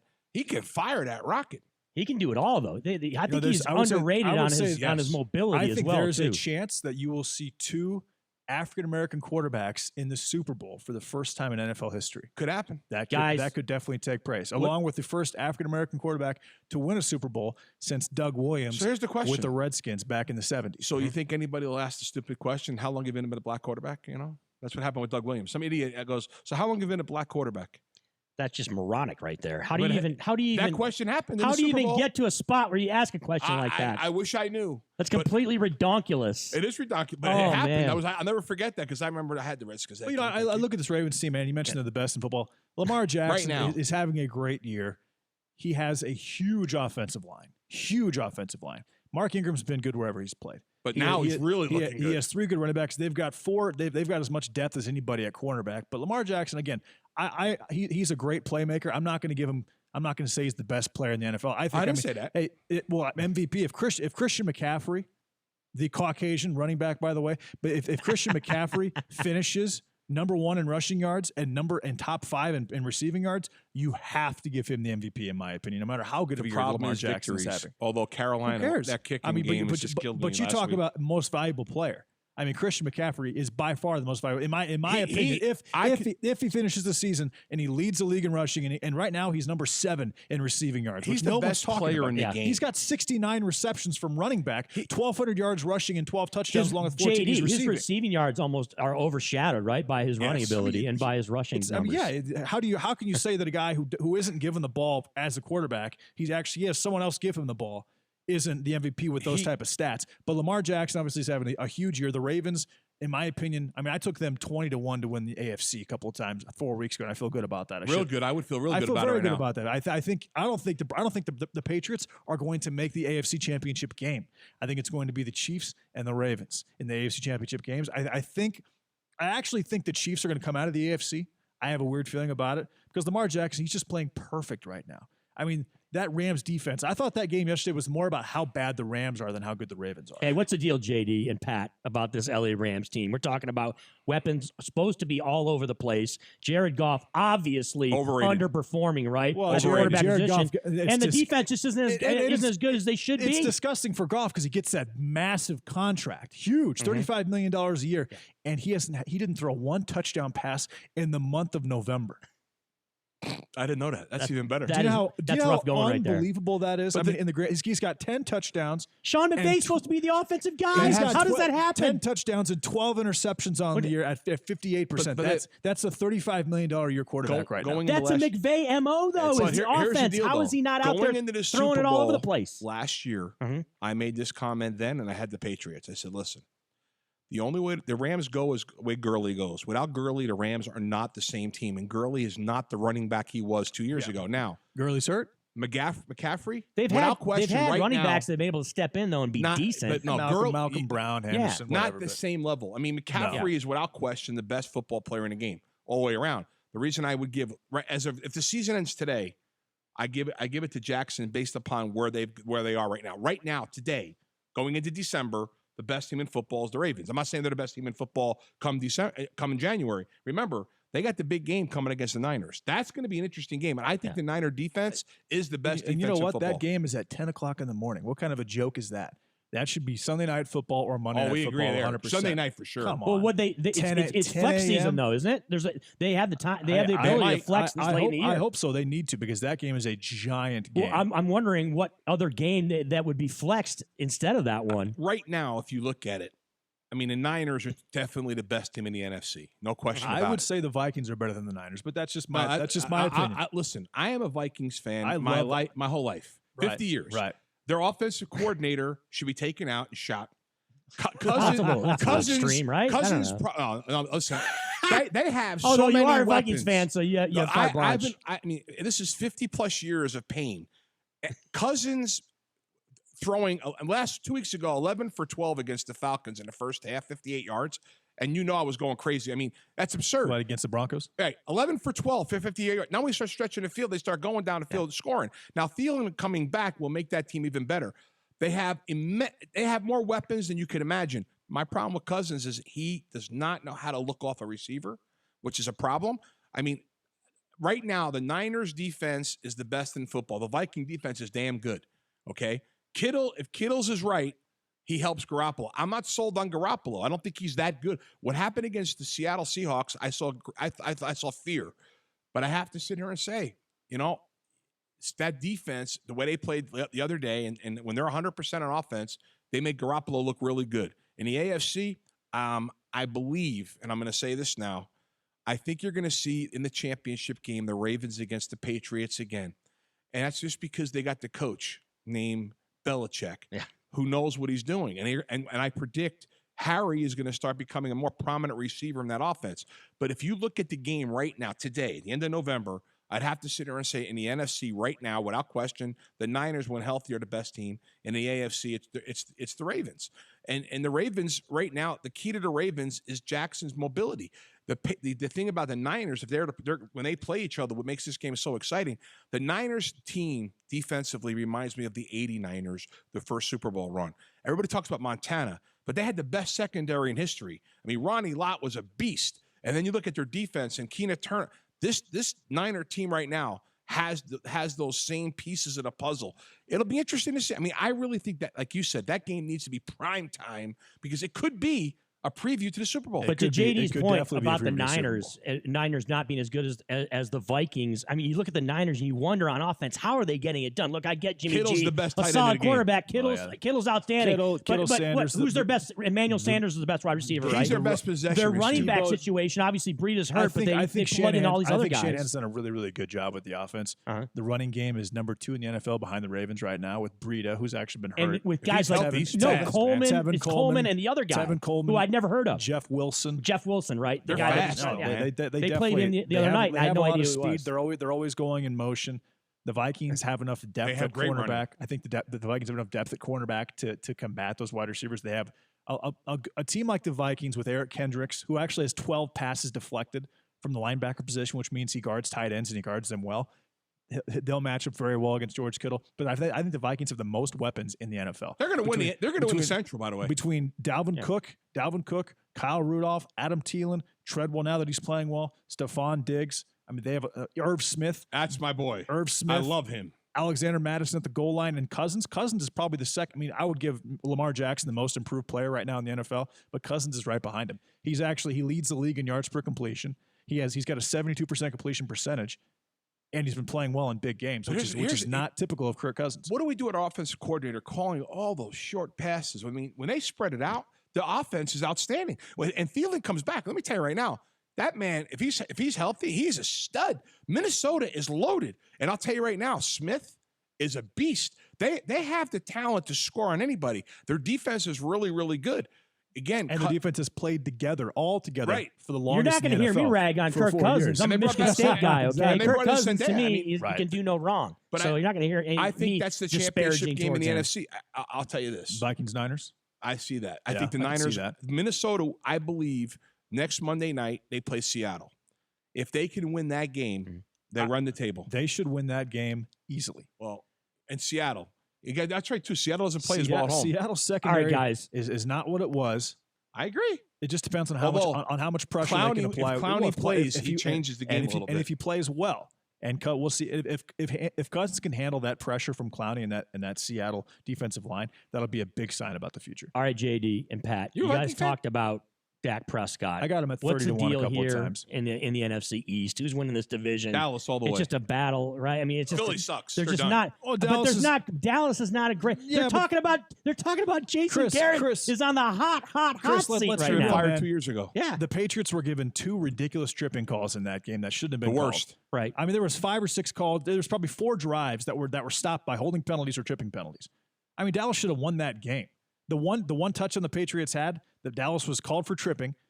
Patriots blocked a punt. Yep. And then they threw a 12-yard touchdown to N'Keal Harry. They couldn't even get past the 50 otherwise. The Dallas Cowboys still have a very, very potent offense. They're a very good team, and their defense with a healthy Leighton Vander Esch is pretty good. They could easily win the NFC if the ball bounces their way. And I believe that they have the most value right now because no one's talking about it. They think that I agree with that too. They're a very good team. I like Prescott. Public perception says they are done. I don't think they're done.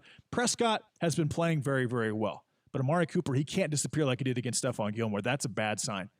When you're $120 million wide receiver or whatever is held to 0 catches against the New England Patriots in a game in more of a must-win game, which it was. I mean, it's not a must-win because they're going to make the playoffs. Because you're right, their division is horrendous, and the Eagles are injured top to bottom. Wentz has looked terrible, but the Cowboys, I think they're asleep right now in the NFC. Here's an interesting point, though. The guy who's really been silent the last couple of games has been Elliott. Elliott's been really shut down. Big contract. No, these guys get these big contracts. They play, they play to the amount that they have to play. But you're still talking about at that the number point, 3 running back in football, though, right? I think he's number 6 right now. You number think 6. He's that low? I'm saying rushing wise, but he's not catching the balls that he used to out of the backfield. He's the key. He used to be a 3-down back. I think of the top 3. I think of McCaffrey and Cook, and then I kind of put Ezekiel Elliott at number 3 there. What about ahead Chubb? Ahead of Kamara. Yeah, Chubb there. Kamara. I mean, I like Nick Chubb, but I think he's still got some season. proving to do. Kamara is much further down. This season, Mark Ingram's got to be up there this season. Yes, actually, yes. But he's averaging 6 or 7 yards a carry. Oh my God, the former chief that's with the Browns now. Oh, with Kareem Hunt. That kid's looking good. Yeah, he played well. You know what? I wanted the Vikings to sign him last year. He's got a new lease on life there in Cleveland, and there's no question They've been winning every week he's been playing. Look, Kareem Hunt can be a top 5 running back in the NFL. And he catches the ball. But the problem is, Nick Chubb is on the same team there with him. But if you watch the games, he's not getting the opportunity. But he is playing. I tell you why. I have him on my fantasy. So I can look at the numbers. He is catching the ball out of the backfield. He's running the ball timely. He's made that offense much more complete. I'm not sold on Mayfield. I don't think he's the quarterback of the star of the future. I saw him make a throw that toss to Beckham, that touchdown throw. It was a 54-yard bomb. It was on a rope. I mean, with that offense with Chubb, if they can get an offensive line, because their offensive line is horrendous, pretty bad. But with Chubb and Landry and Odell Beckham and even Ricky Seals-Jones and the tight end that's not there, Njoku, he's a solid player. Yeah. I mean, they have a lot of. I mean, what they did, they destroyed the Ravens, did they not? I mean, how the hell did they demolished do that? the Ravens? Well, let's be honest, guys. The Browns were one of the most talked about teams going into the season. They have that speed on the defensive end to contain Lamar Jackson with Myles Garrett, not anymore, and Olivier Vernon and Christian Kirksey. They have that. They have that team speed, and so I think that the Browns are not going to. I think they actually play the Ravens tough again. I think you're going to see that'll be one of my biggest bets of the year. Everybody's going to bet on those Ravens to blast the Browns. Oh, it's a revenge game. No, it doesn't matter if your team doesn't match up properly. And Jackson's not going to keep playing perfect. It's just not going to happen. He played perfect yesterday. He was 15 of 20 with 5 freaking touchdowns and 90 rushing yards. How many drop passes? But I'll sit here and tell you about another thing. Last night, I honestly thought that they should have taken Jackson out at 35. That was crazy. They did take. He didn't play the fourth quarter. No, he didn't play the last 14 minutes, 33 seconds. He scored the last touch. They had 42 when they took him out of the game. Yeah. And I'm saying he didn't play the last 14 minutes. When they went for it on fourth down after that penalty, I would have yanked him. And I'll tell you why. The guy is playing so good, you can't afford to lose that player. And you know what? He runs with the ball, and you can't tell him don't run because that takes away his actual natural talent. The bottom line is you don't want to get him hurt. You're crushing your opponent. The game was over. Take him out. Give him a break. I mean, and RG3 is a good backup. He needs the reps, keep him fresh. But again, I thought that was pretty foolish last night. And even the commentators were making that same statement because the boy has to run. And when he's running, especially after what happened to Tua. Right.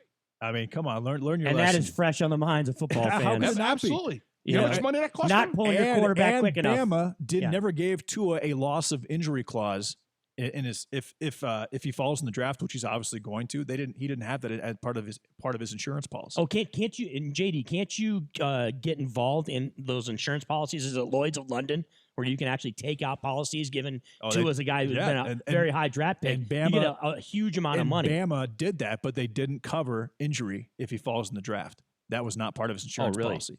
Which is crazy. That is kind of nuts. He has another year of eligibility, though, doesn't he? He does. He's a junior this year. He should play another year. Oh, there's no doubt about it. Injury, but again, that injury is a bad injury. The only thing good about it, if I'm him, I'm not going to get stuck playing for the Bengals or the Dolphins. The Bengals, no, not the Bengals. Well, if you're out for another, because the Bengals are getting the number 1 pick this year, right? Yeah, right now, it's pretty much a lock. No, yeah, they have to win 2 games. Oh, by the way, to not get it, and they got to play the Dolphins once. Hey, Pat and JD, by the way, guess who's back in quarterback? Yep, Andy Dalton back in the mix for the Bengals. They actually have a lot. Finley, you're out of there. They have some talent. They can get Green back, but they've got Auden Tate, Tyler Boyd, Tyler Eifert, and they actually have a pretty decent offense with Joe Mixon, who's been having a pretty decent year at running back for them. But I think that you look at let's talk about college football real quick. You look at this LSU offense, and I bring up LSU because the Bengals are probably going to draft Joe Burrow, absolutely, who looks like the top pick in the draft, and I don't think Burrow has the stature to compete at the NFL level. I think he's pretty skinny. I think he's about 6'4", 6'5", 210, which in my opinion he's going to take a couple of hits, and he's going to. I mean, because I look at his and he's very well proportioned, but his lower body is really skinny, kind of like Tom Brady. But I mean, you can't really. And I'm shocked that Brady hasn't been hurt more than once in his career. But I think that this LSU offense is one of the best I've ever seen, top to bottom. It's probably the most efficient offense that I've watched college football for about 20 years. And I think it's the most efficient offense I've ever seen. They're good. 41 touchdowns passing, 27 touchdowns rushing. And there's been a lot of top-tier skill players come out of LSU over the last recent years, from Fournette, obviously, to OBJ to Landry, all these guys. But you know what's funny about that team? Ogeron was at USC, and they lost faith in the guy. The players love this dude.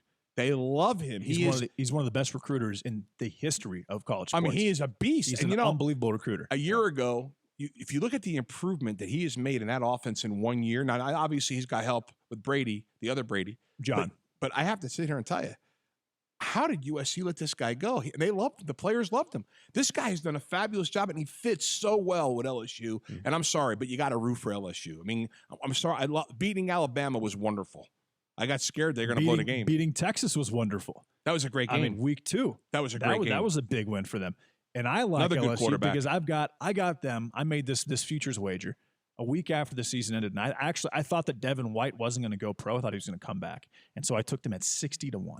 I put $1,000 on it at 60-1, and right now it's down to 3-1. And if that bet wins, I make $60,000 if LSU wins the national championship. Go get him, dude. That'd be awesome. Go grab that cash, JD. You're going to buy sushi. Come on now. I feel pretty good about it. And yes, I would love to buy sushi if that were to take place. Because that's an indication that he's pulling in the coin right there, Pat. He's taking us out for food. In all honesty, though, that what a brilliant bet. And at this point in time, I mean, they look really good. They're better than Georgia, and they have a lot of talent defensively too. I mean, you look at NFL mock drafts.